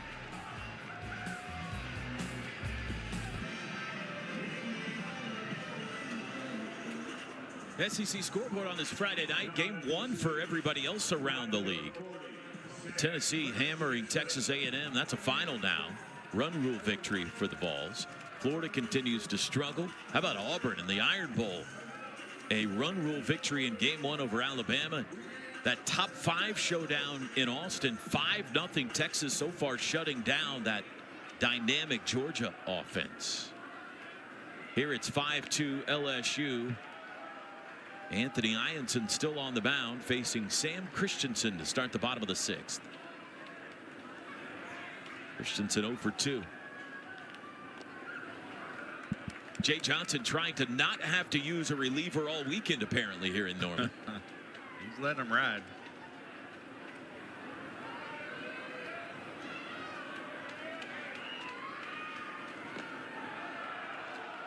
Strike called 1-2. Tigers have a new third baseman in the game. There you see him. Michael Braswell is entered. He is the only defender on the left side of the diamond here as the shift is on for Christensen. And he went around. That's a strikeout. 7th of the night for Ianson. That's a little uncharacteristic for Sam Christensen there. Yeah, he doesn't chase many balls. A really good eye for the zone. Just got fooled on that breaking ball there. Wasn't able to hold up.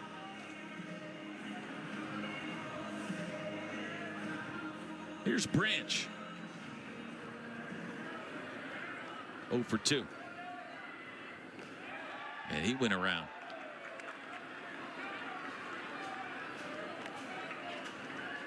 Just 3 hits tonight for Oklahoma.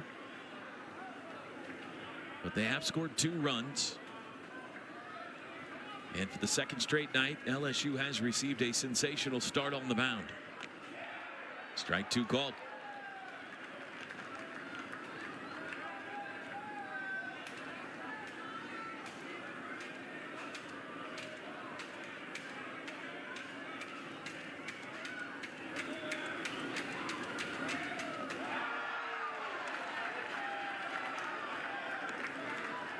Two outs. Boy, Kyle Branch, one of the things that's been notable about him so far this year is he does not strike out much at all. Yeah. But that's now 5 of them in a game and a half against LSU. Yeah, Anderson fooled him quite a bit last night. He gets fooled on this breaking ball here. Just chasing out of the zone.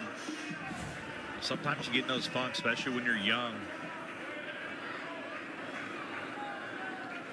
Taki has struck out twice against Ianson, both times looking. He takes one just inside on the 100th pitch of the night for the right-hander. 103 is his tops this year.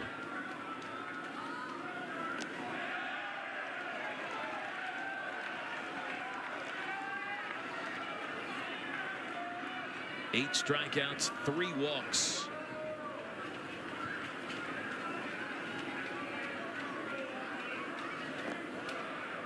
A little bit down and in, 2-1.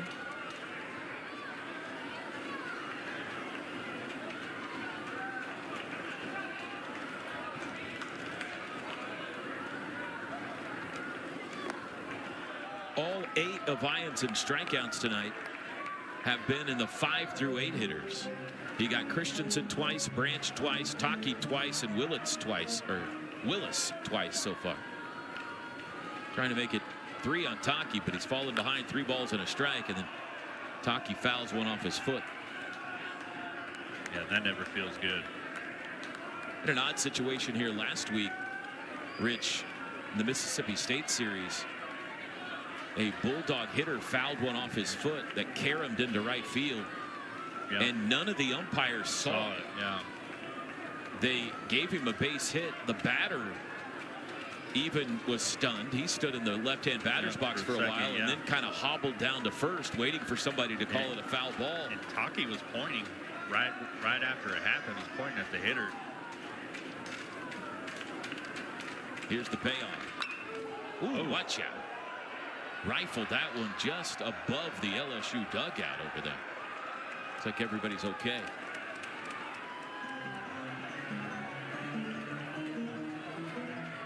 Got around on that one a bit. Yeah, got that one out front for sure. 2 outs, nobody on. Ianson trying to strike out the side for the second time tonight.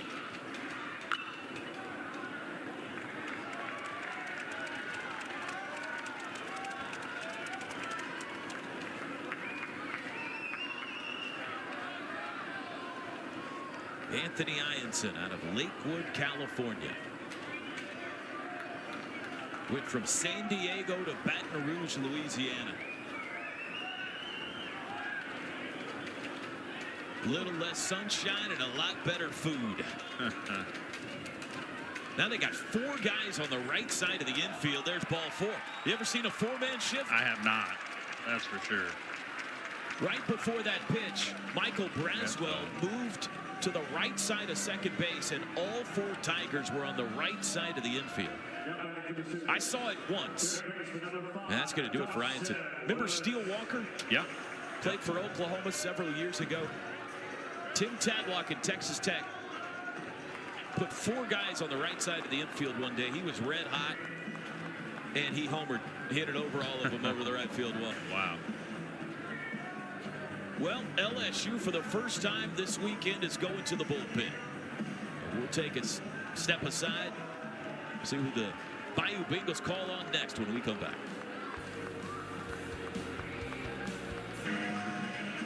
So his line still open. Kason Evans on for LSU.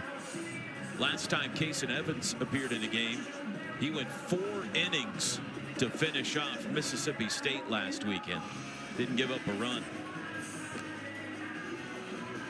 Right-hander here, freshman, true freshman out of Houston, Texas.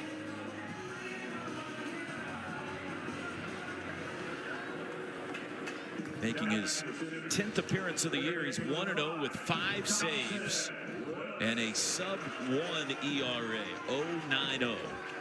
In 20 innings, 34 strikeouts, and only 8 walks. He has been special. And he will face Dawson Willis.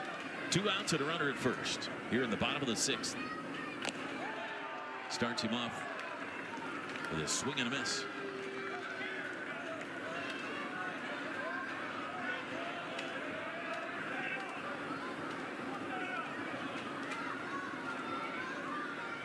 Bright yellow shoes on the mound. Got another wave, 0-2. Nope, put your sunglasses on, Rich.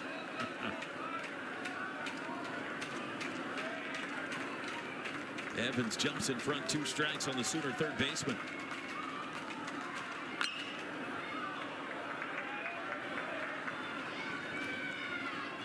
It looks like he's throwing a little bit of a split finger up there. Just from seeing his grip.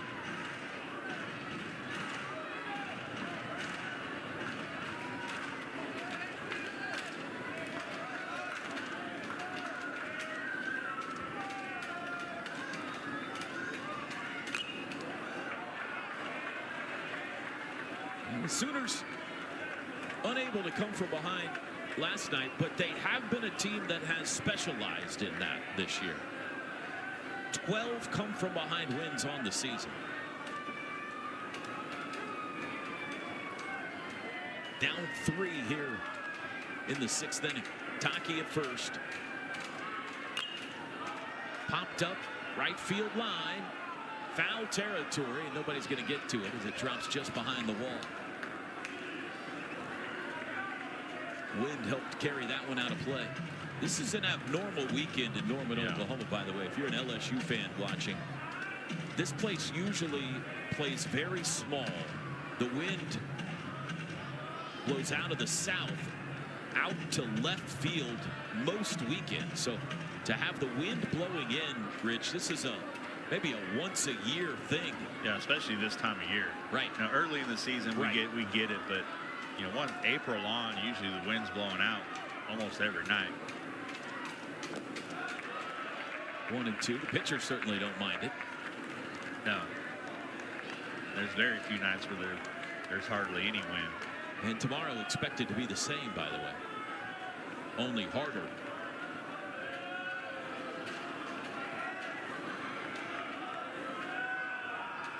Taki at first. Evans versus Dawson Willis. And Willis battling.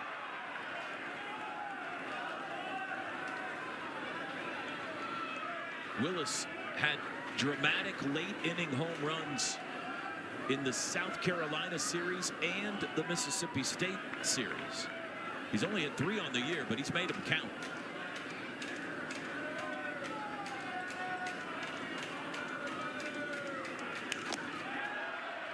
Just a little low with that 95-mile-an-hour fastball from Kason Evans. I think he wanted that pitch.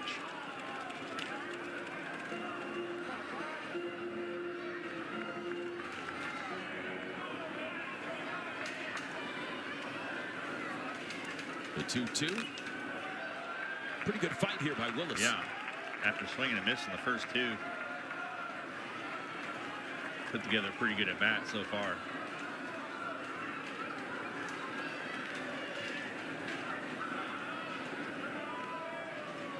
Desan Harris would be next if Willis could reach.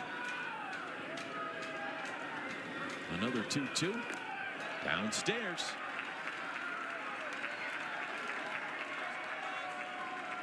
This is a 10-pitch at bat now. Going to see 11 at least. Yeah, I'm surprised. First baseman's holding him on here. Taki off. Ground ball left side. Long throw for Milam. Not in time. Dawson Willis beat it out. And the Sooners have 2 on with 2 out. Yeah, tough play for Milam there. Ball's in the hole. Really good runner in Willis. He does a good job getting rid of the ball. Just doesn't have enough on it. 2 hops it over there to first base and not in time. A long stride of Dawson Willis there. And a really good at bat for that young man. And Desan Harris now a chance to tighten this game up. With 2 outs. He's 0 for 2 tonight. Did score a run back in the 3rd when he reached on an error. First pitch swinging, fouled out of play. Desan does not like to mess around when he gets up there. He's usually hunting.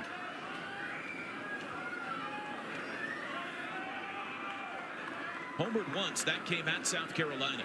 He could knot it up if he found one here. Fooled on a changeup, 0-2.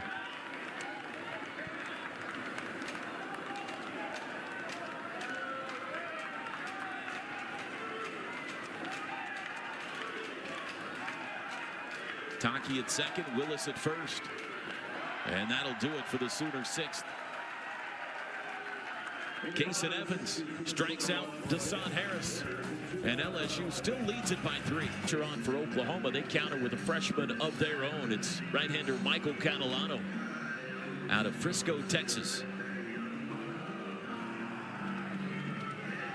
Another youngster, Rich, that's been good for Skip Johnson this year. Yeah, he has been good out of the bullpen. Very consistent. You know, throws a lot of strikes. You see he got 20 strikeouts to 3 walks, so he's in the zone a lot.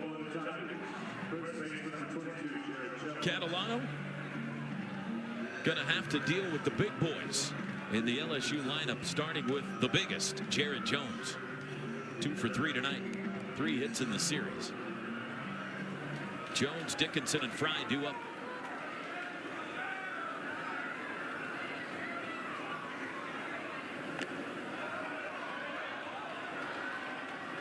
A little bit inside. RBI single for Jones back in the 2nd. There's a good look at Michael Catalano.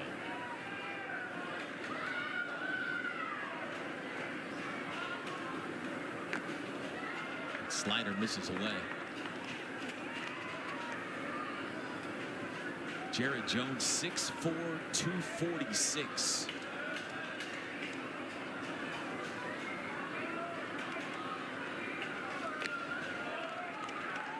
Two and one.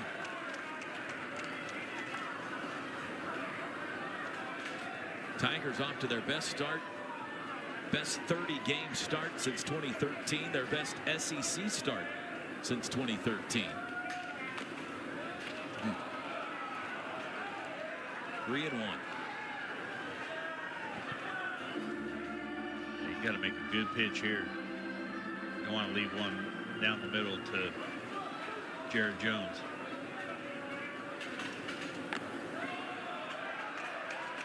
Full count.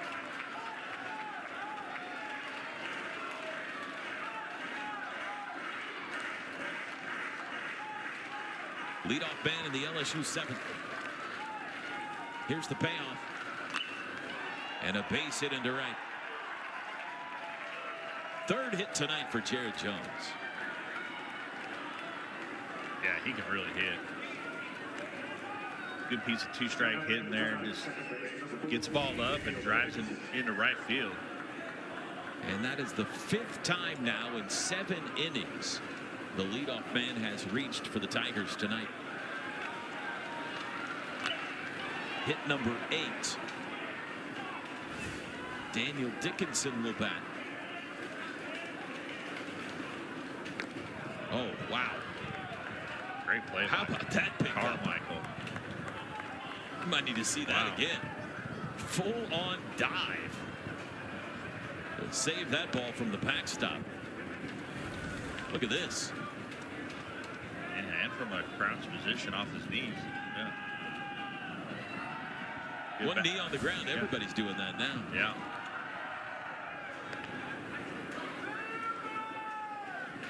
Dickinson 0 for 2 with a walk. 0 for 6 in the series. 346 hitter with 7 homers. Takes that one inside. 2-0.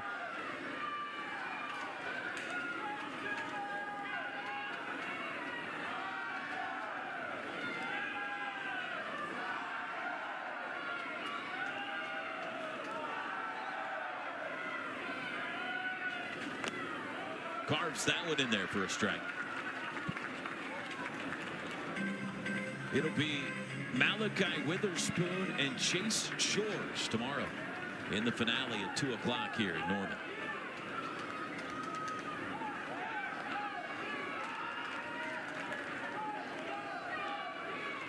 There's Malachi. He's the one in the front. His brother Kyson was standing behind him. And a base hit for Dickinson the other way. And the first 2 Tigers have reached here in the 7th. First hit of the weekend for Daniel Dickinson. Yeah, another good piece of hitting. Catalano's just leaving the ball up a little bit too much. Dickinson does the same thing Jones did. Let the ball travel and drives it into right field.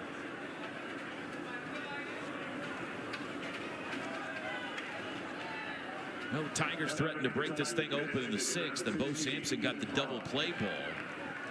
And they have another threat brewing in the 7th. 2 on, nobody out. Ethan Fry, the batter. He's 0 for 3 tonight.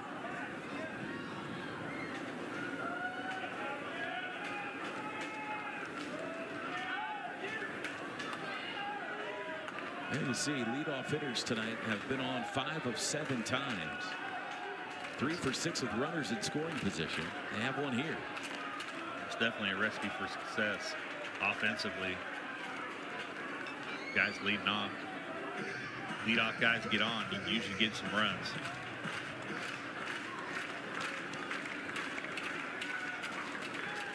Strike 1 to Fry. Carmichael can't find it.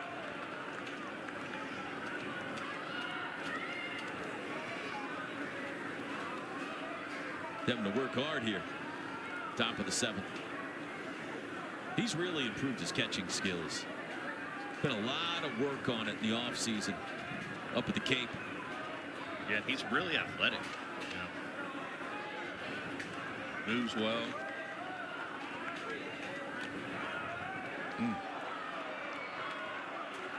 2-1.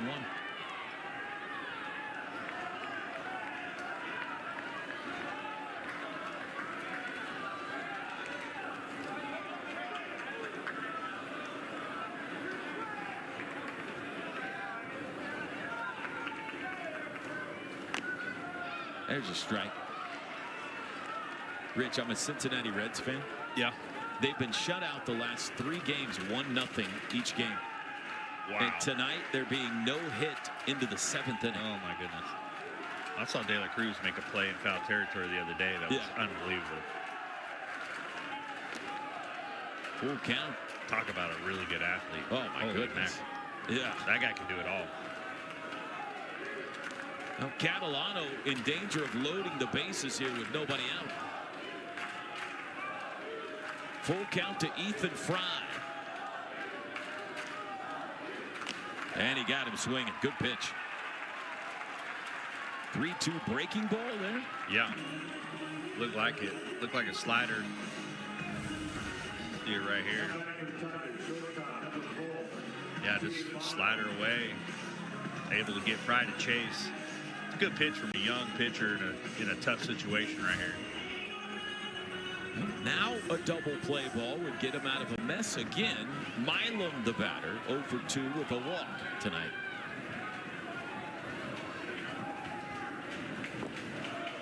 And the first pitch misses low.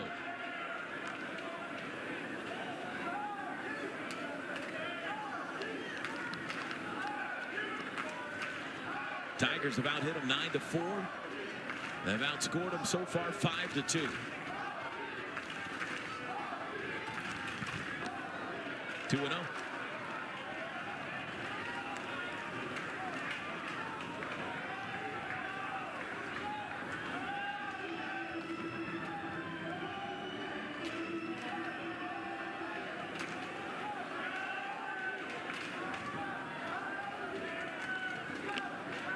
Strike.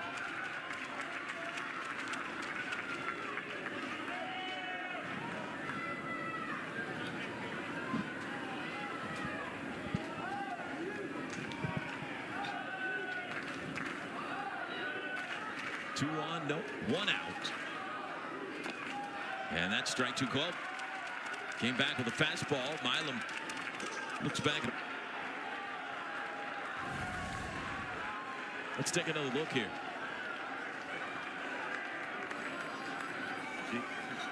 He just kept running, didn't go to first base.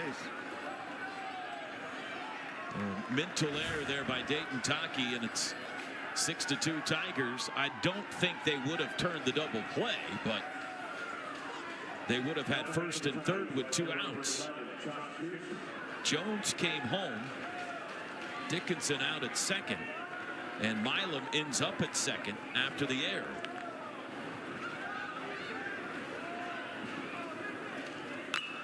First pitch swinging. Pearson into left. Desan Harris. And that'll end the inning. But the Tigers get 1. Sooners up to mount. Time to stretch it north.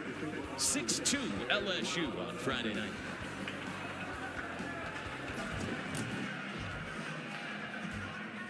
Now just about halfway through the year, the number 1 and 2 ranked teams to start the season have both fallen out of the top 25. SEC has 8 teams in the top 10. Sun Belt already has 3 teams that have won 20 or more games this year. Here's a breakdown of the top 25 this week. 10 of the top 25 in the SEC.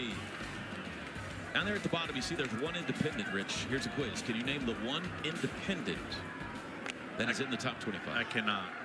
It's a trick question. Oregon State. No. Yeah. Yep, there's no more Pac-12. Jason Walk. Just a Pac-2, right? That's right. Still facing Cason Evans on the mound, and it's a 2-0 count. 6-2 Tigers now. Sooner error cost him a run in the top of the 7th. Grounded up the middle, and that'll get into center field. Leadoff single for Walk. That's his first hit of the weekend. He's been on now 2 straight times after he got a bases on balls back in the 5th. Yeah, good job by Walk here. Just get a pitch. Just fastball down the middle. got on top of it a little bit, but enough juice to get it out to center field. Gamble's having a good night. His return to the lineup tonight. He has walked twice, has an RBI single, and has scored a run. And he takes ball one from Evans. Now give it up to the LSU pitching. So far through a game and 7 nights, 6 nights, they have been tremendous here in Norman. 2-0 count. Yeah, they've done a really good job throwing the ball. They're throwing strikes. You've got to get some strikeouts. And, you know, Ianson had 7. Kate Anderson may be the pitching performance of the year so far in college baseball last night with that 14 strikeout complete game shutout.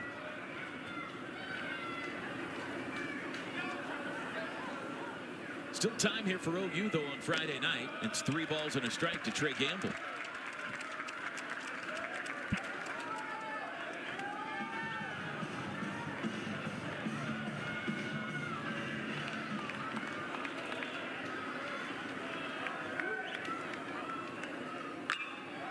That's launched right center field, and on the run tracking it down is Stanfield.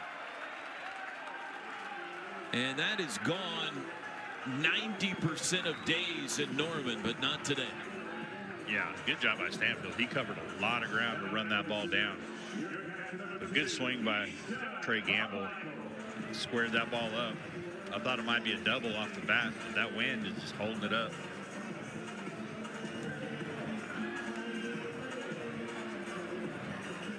Carmichael now 1 for 3.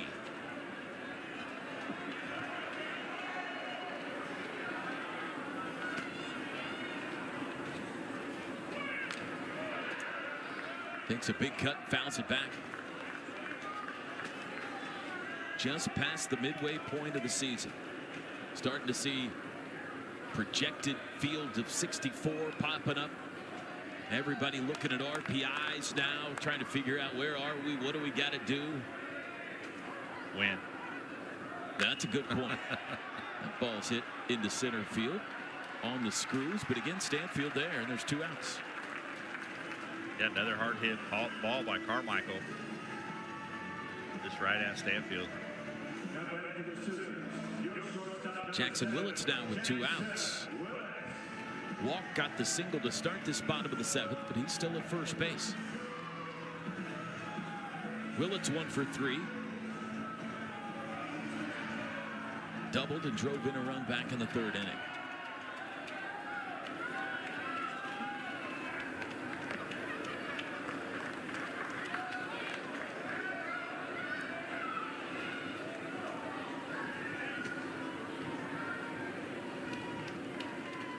He's the oldest of 3 Willits boys for Reggie. And you can find all of them around the OU complex most days.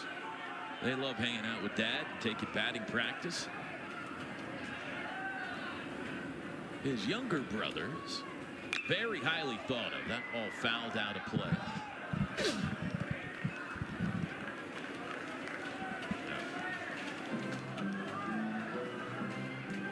Of course, Dad, there's Reggie, a longtime major leaguer.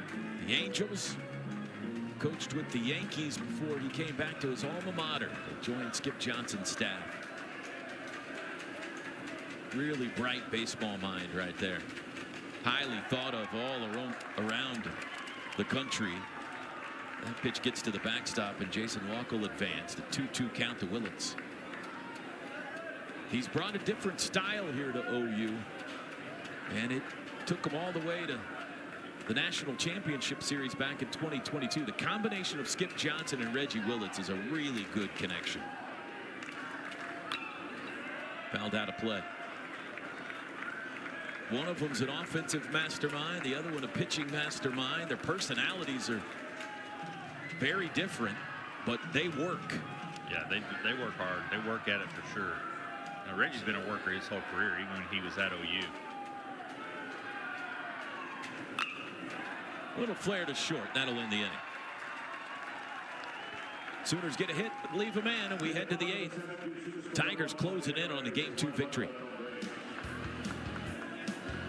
Folks, they're stars. Alex Bregman, Paul Skeens, Aaron Nola, Dylan Cruz, Jake Fraley,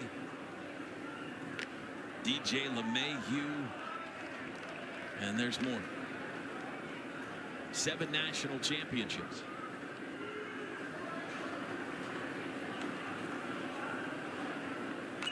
Including 2 years ago. Luis Hernandez fouls back the pitch from Michael Catalano, the freshman still in the game.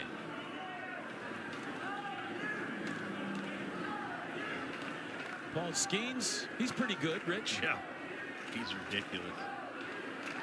So good. Strike called to Hernandez, 1-2. I mean, he's got so much movement on his breaking ball. It's crazy what he could do with the baseball. Not to mention throw 100. Catalano bounces one.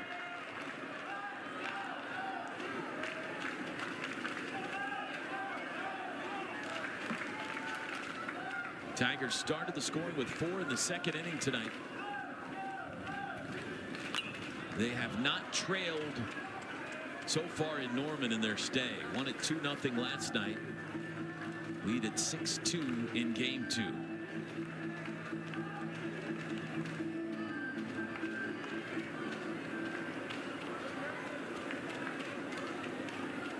Two balls, 2 strikes. Hernandez 1 for 3 tonight. He's got 3 hits in the series. .296 average.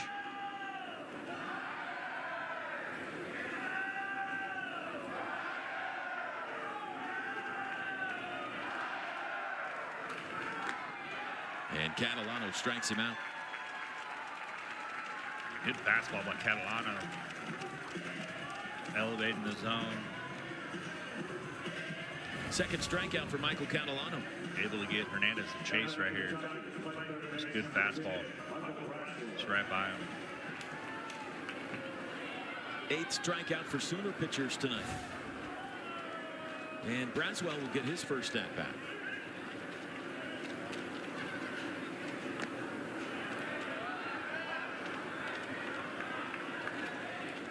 Braswell came in late in Game 1 and laid down a sacrifice bunt. Hitting .348. Excuse me, that's Reeves' numbers. Outside 2-0. Braswell hitting .232 on the year.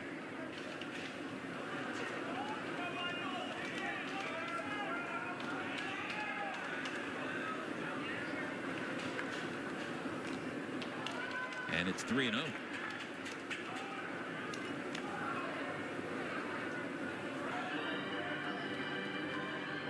Michael Braswell III out of Mableton, Georgia. He's a former South Carolina Gamecock.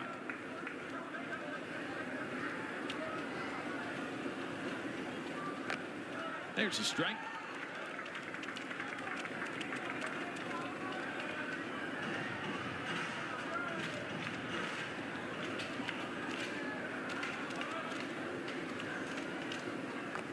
And he walked him. First walk for Catalano, 4th for OU pitching. 1 out base runner for Stanfield. Haven't been able to solve this guy yet. 2 more hits tonight. Yeah, a couple RBI in the second. Back here from Skip.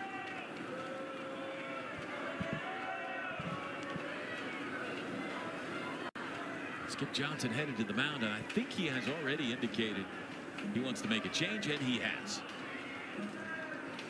We got a Sooner reliever coming on. Freshman Jaden Barfield will be next into the game.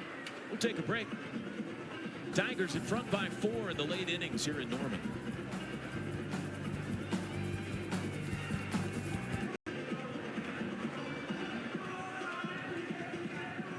There's young Jaden Barfield, another talented freshman for the Sooners. He's out of Pearland, Texas. And another young man that's been very good for Skip Johnson on the mound.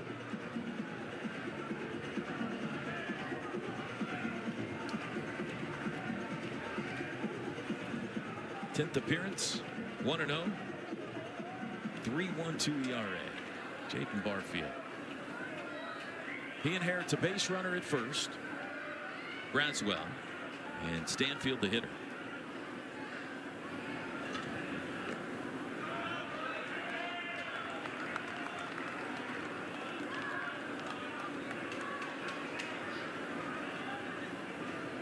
Well, cockeyed with the hat. 5'9", Jaden Barfield. Good fastball. Good pitch up just off the plate. The left-handers, they're known for that crooked hat.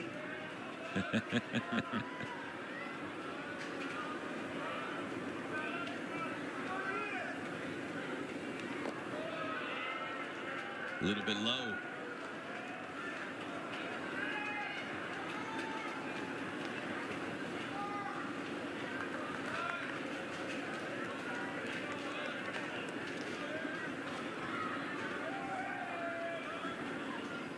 The 2-1 to Stanfield is grounded to short. Willett's only play is the first, and got him. I think they're going to challenge this one. Yep. Jay Johnson out immediately and says he wants him to take another look at this one. LSU's challenging the call out at first base. Plays under review. So Birmingham, you're on the spot. SEC Replay Central. We'll take another look at this one. We will too. What do you think here, Rich? I couldn't tell the original dude. This will probably be a little better. It's close. Looks like it's about the same time. He might have. Yeah, he beat it. A little better view there. You can see the ball going in Taki's glove.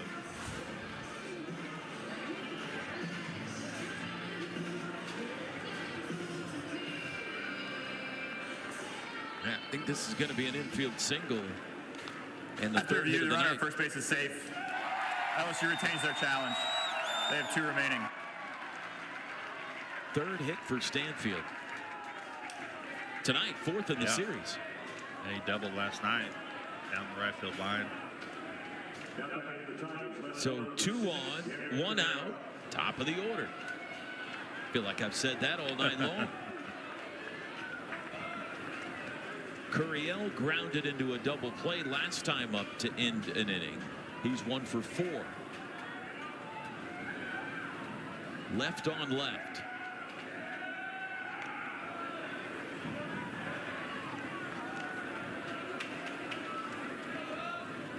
And this game once again teetering. It's already a pretty big hill for Oklahoma to try to climb in the final 2 innings.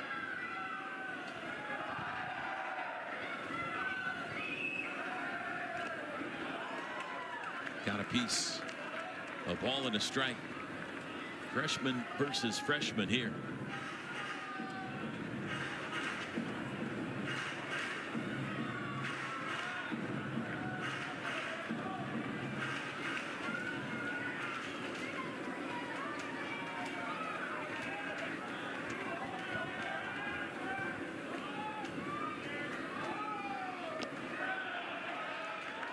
Nice curveball, 1-2.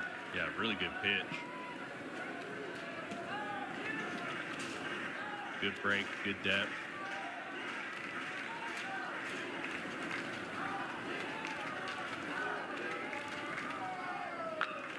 Grounded to second. Is it hard enough? Flip to second for 1. They won't throw to first.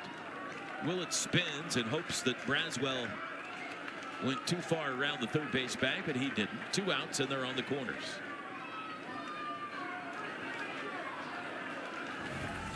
But they got to deal with Jared Jones now.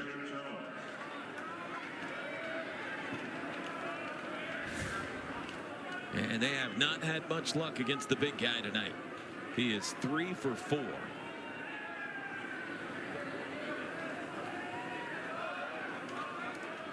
Good luck, young man. Freshman on the mound. Got to face the #1 first baseman in America with men on in the 8th inning. And he misses low. Hitting .408 with 11 bombs. And 48 runs batted in. Pretty impressive.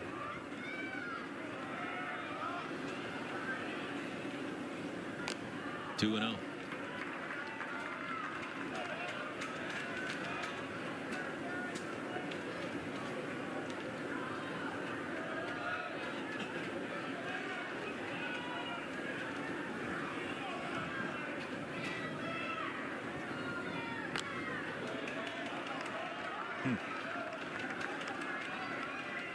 That was high to a normal-sized individual. I'm not sure it was high to Jared Jones, but nevertheless, it's 3 balls and no strikes. And you better be careful here. Oh, what Nice a play. Wow! Jackson Willett saves the day. And the inning is over. How about this? Yeah, just ranging to his left. That ball was hit hard, too. I thought it was a hit off the bat. Good job. And the backhand flip. Still 6-2 Tigers.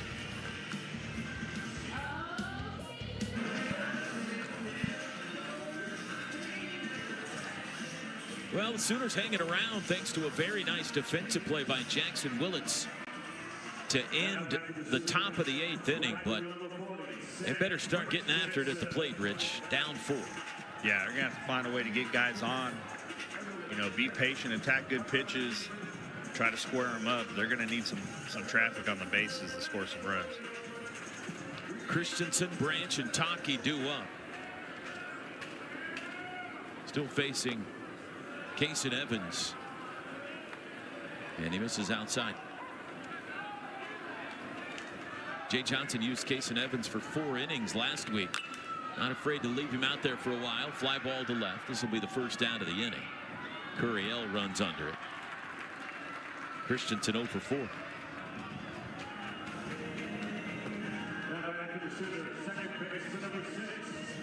Kyle Branch. He's been baffled by the Tiger pitching so far tonight. So far this weekend, he's 0 for 7 with 5 Ks.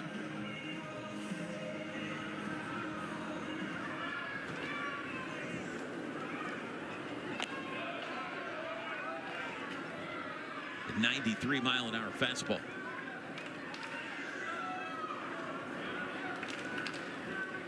Woo. Missed everything on that one. 1-1.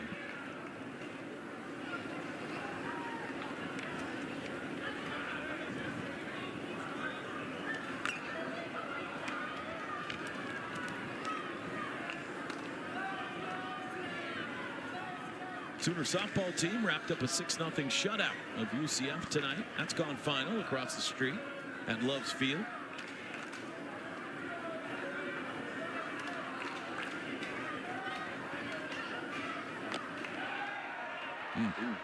Called strike 3. Second strikeout for Evans, and Branch's totally awful, really bad weekend continues. Boy, how about that? Outside black. Yeah, he painted that one. Ooh. Tough pitch, really good pitch by Evans. Taki, 2 strikeouts and a walk. Looks at one low and in.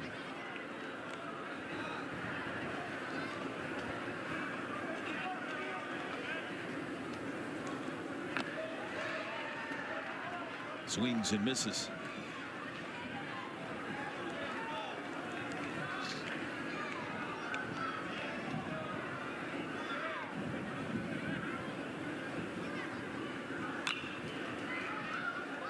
And it's 1-2, and now Braswell will move off the line at third. Run over to the shortstop position. Let's see if they do the 4-man shift against him again here. So far just 3, although Braswell now starts to move up the middle a bit.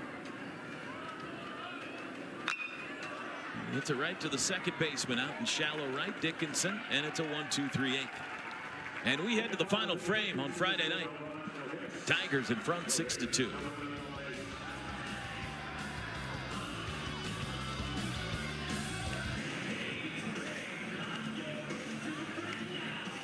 We head to the ninth inning. Tigers have doubled them up in the hit column. They lead at 6-2. Stanfield 3 hits tonight. Pearson a homer. Willits and Gamble with the runs batted in for Oklahoma, but they call it Sooner magic around here, and they need a dose of it in the ninth if they're going to even this series up now.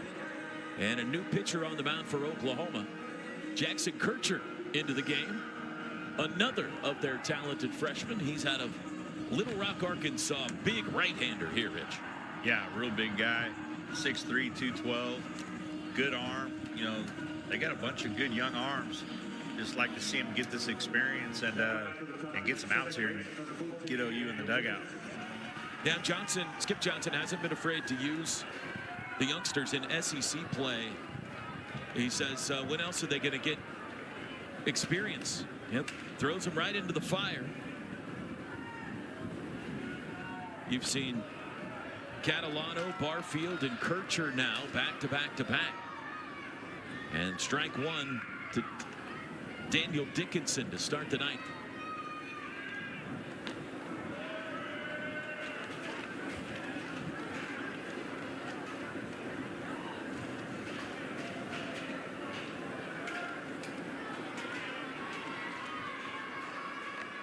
Good looking breaking ball there.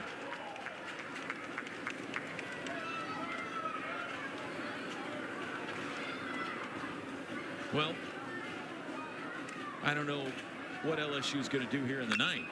Oh, there's a high fly to left. Deshaun Harris back to the wall. And that's gone. That's what they're going to do. Daniel Dickinson's going to hit a home run. Second of the night for the Tigers. Man, that ball hit high. He hammered that ball into the wind. You don't see that very often. 8th of the year for Dickinson. 52 for the Tigers as a team. And it's 7-2. See it here. That ball's middle and he times it up. He knew it when he hit it.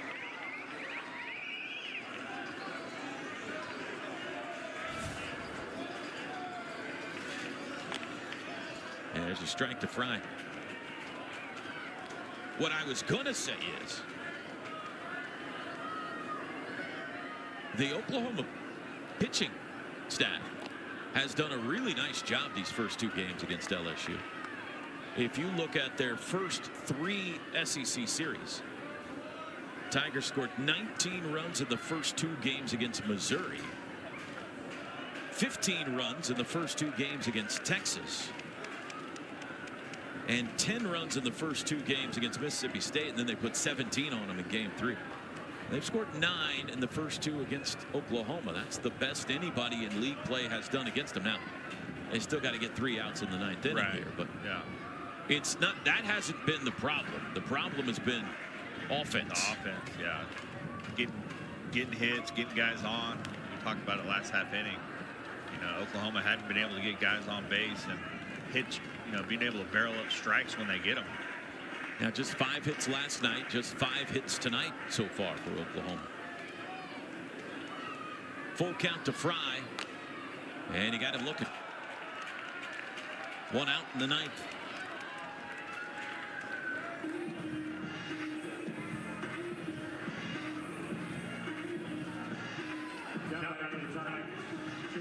Milam, again, another fantastic pitching matchup tomorrow in the finale. Malachi Witherspoon for the Sooners, and Chase Shores will go to the mound for LSU.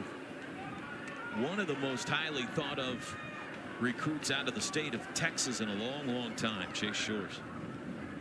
He's a redshirt sophomore, draft eligible back when he came out of high school. Here's the 1-0. Swing and a miss. Milam 0 for 3.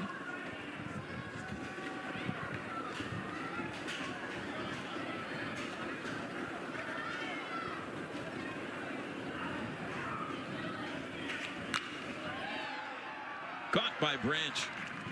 Had to hang with it. That was a knuckleball. Yeah,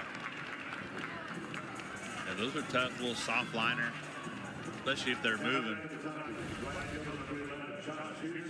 Looks like he kind of got it off the end a little bit, just kind of a soft liner out there to Branch. Able to reel it in. And Skip Johnson's going to go to another arm to try to get the final out here in the 9th innings.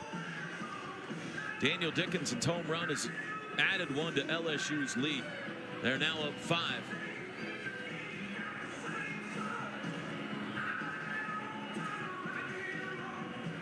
And a very interesting arm coming in for Oklahoma when we come back. Daniel Dickinson homers in the 9th. We'll be back after this in Norman.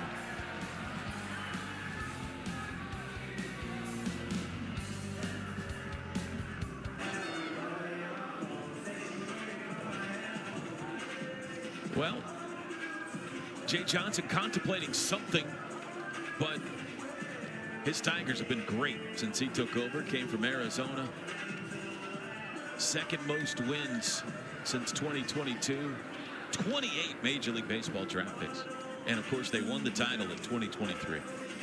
Yeah, very impressive. Obviously, a lot of good players. You know, you're only as good a coach as good as your players are, but he knows how to lead them and get good players in there. Well, an interesting arm in now. This is the first appearance of the year on the mound for Brandon Kane.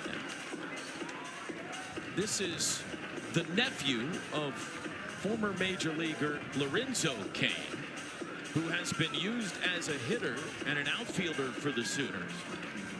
We have heard rumblings of late that he has been going through some bullpen sessions and has been impressive. And we get to see him tonight for the first time on the mound with 2 outs in the 9th. A little trial run here for Brandon Kane, and a first pitch fastball at 93 misses outside.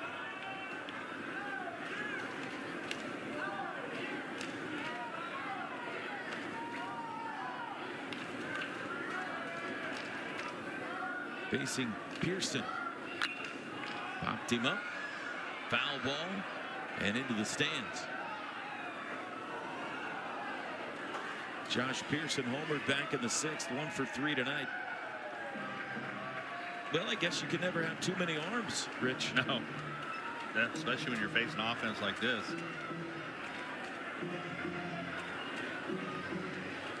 Skip says we need one more out. Let's go see what Brandon Kane can do in a hostile environment.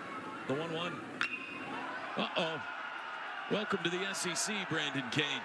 Pearson went yard again.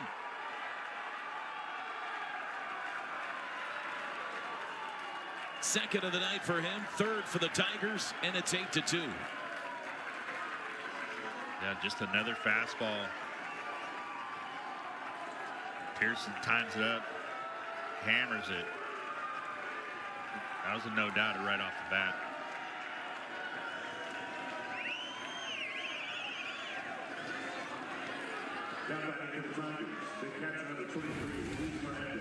You see it right here. He's on time. That ball's up. He just puts a good swing on it.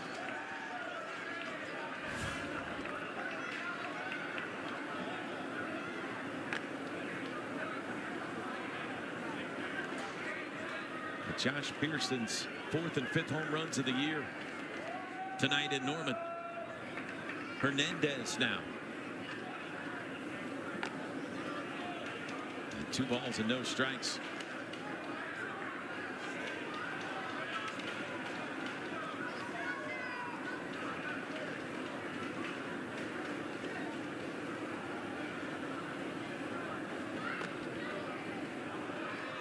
Florida Gators fall to 1-9 in the SEC. They were shut out by Vanderbilt tonight, 6-0 in Gainesville.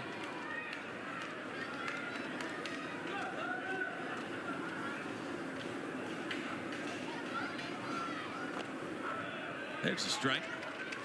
Mississippi State also falls to 1-9. They got beat by South Carolina in Starkville tonight. Texas A&M 1-9. They were shut out by Tennessee. Ground ball back up the middle, gets into center field, base hit.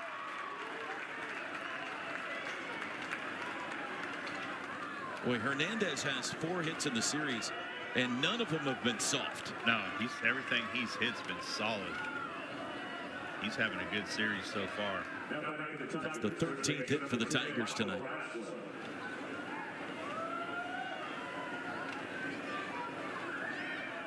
Braswell walked his first time up in the 8th inning.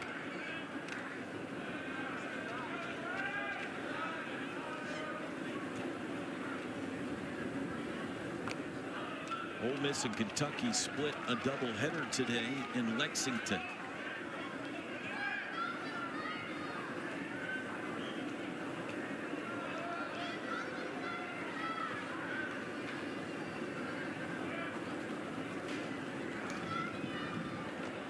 We have seen here in the first 3 weekends, going into the 4th now, kind of a clear separation in this conference. There is an upper tier of about 5 teams. There is a bottom tier of about 5 teams. And then there's a 6-pack in the middle. And a base hit for Braswell. 3 straight hits off of Kane out of the bullpen. LSU in that upper tier of teams with Tennessee, Arkansas, Georgia, Texas. Sooners have kind of, so far, it's just weekend 4, but they kind of settled into that middle pack. 5-5 in conference play. In danger here of falling below 500 for the first time, barring a glorious 9th inning rally. Stanfield again. 3 for 4. Every time he comes up, it's with a chance to do damage.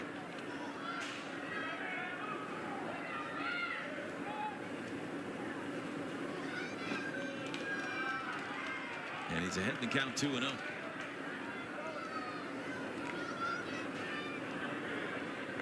All 16 are going to Hoover, though, at the end of the year. The D1 baseball field of 64 released this week had 11 SEC teams in the tournament.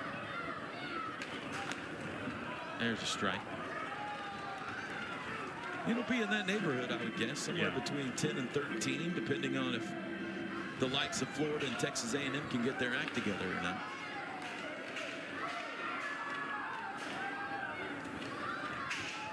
Two on, 2 out. That ball's rocketed to left, and this is more trouble. Maybe, out of the glove of Harris. 1 run is in. Here comes another.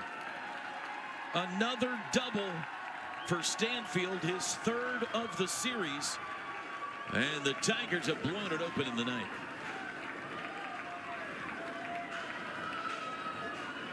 Great effort by Deshaun Harris. Just couldn't hang on. Thought he had it for a second there. Like when he hits the ground, it kind of just rolls out of his glove. Stanfield hits that ball well. Harris trying to track it down. He went in there. Should have caught it. Just not all the way in.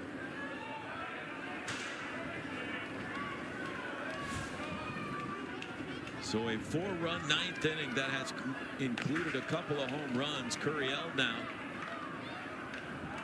10-2 Tigers.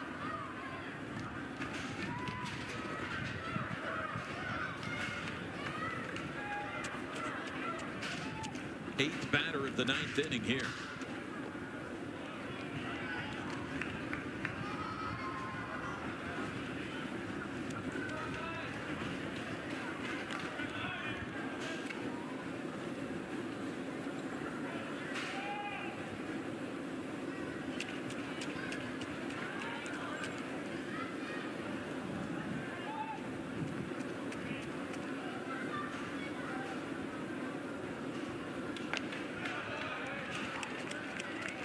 It's a 93-mile-an-hour fastball.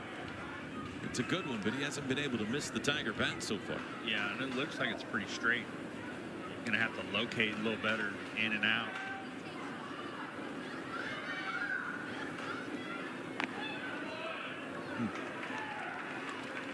get the call there. 3-1.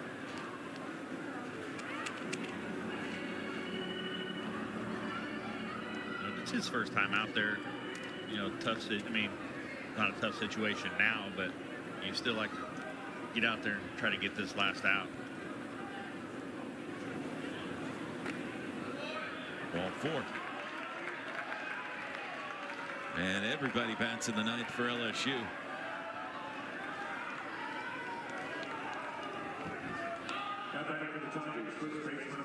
Jared Jones. Texas has beaten Georgia tonight in that top 5 battle in Austin, 5-1.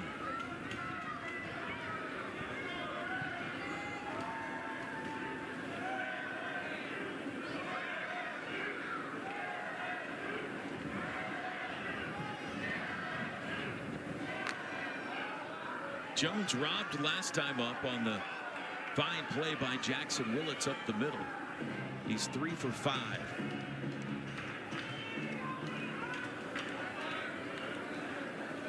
Yeah, going for that great play. He'd have another one.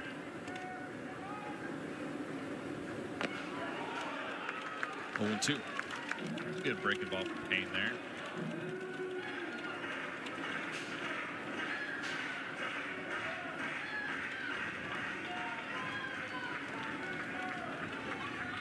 Trying to end a painful top of the ninth for the Sooners.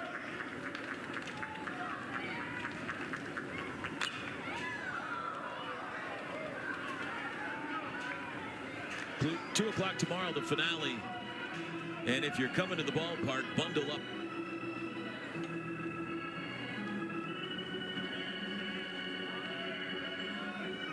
Sooners, for the first time this season, going to be trying to salvage a finale. Probably. Got him looking. Good pitch there. Inning over. But the Tigers get 4. Couple of home runs. Daniel Dickinson started it off. A leadoff homer here in the ninth. And then Josh Pearson added his second of the game. And it's 10-2 Tigers as we head to the bottom.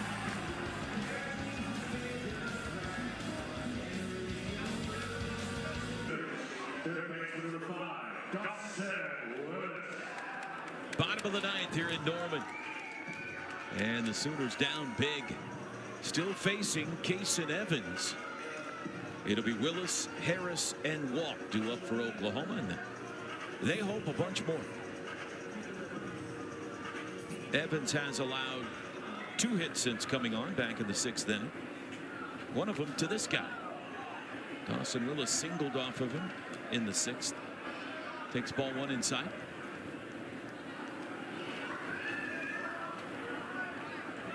Two runs on 5 hits, 1 error tonight for Oklahoma. 10 runs, 15 hits, and 1 error for the Tigers.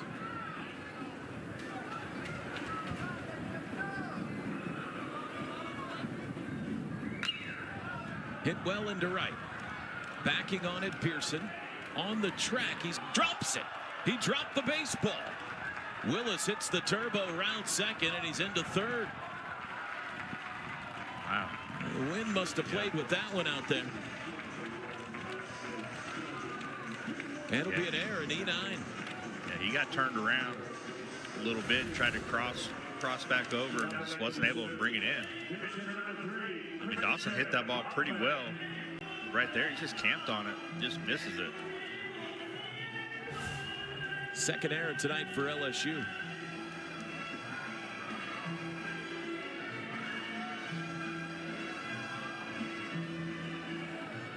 And now a pinch hitter for Deshaun Harris. This is Christian Hoffman.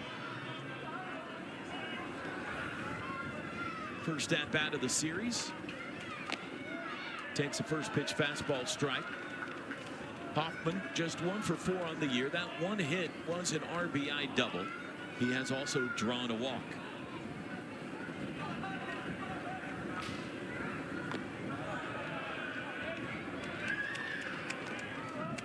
Just got to be patient here.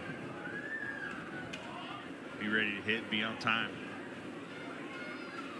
Albuquerque, New Mexico for Hoffman. A little bit out in front of the, looked like a changeup, 1-2. Yeah, it looked like he pulled string on a little bit. I think that's that little split finger he's throwing.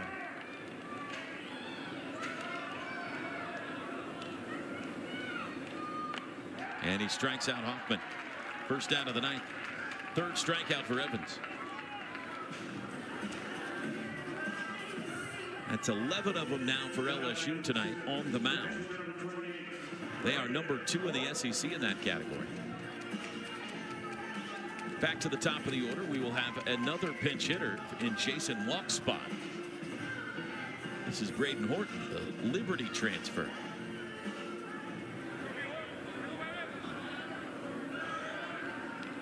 Pennsylvania native, 167 average.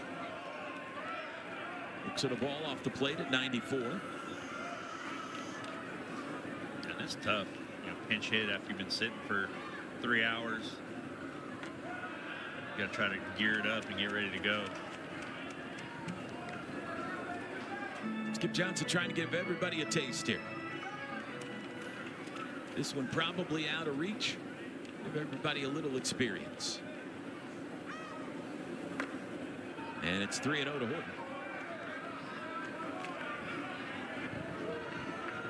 Drew Dickerson on deck. Looks like he will bat in Trey Gamble's spot.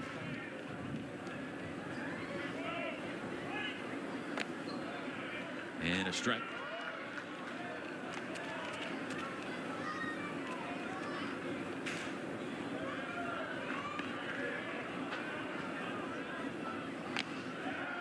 Full count.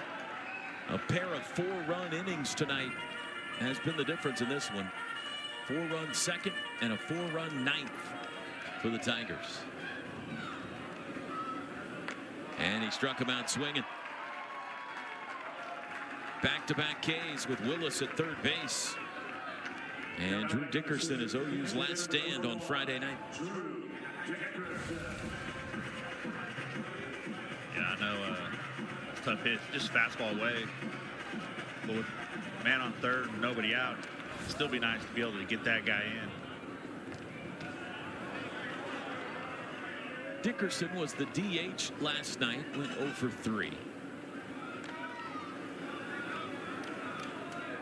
Freshman out of Missouri. Big, strong right-handed hitter, hitting .281. He's homered once. Comes up empty there, 1-1.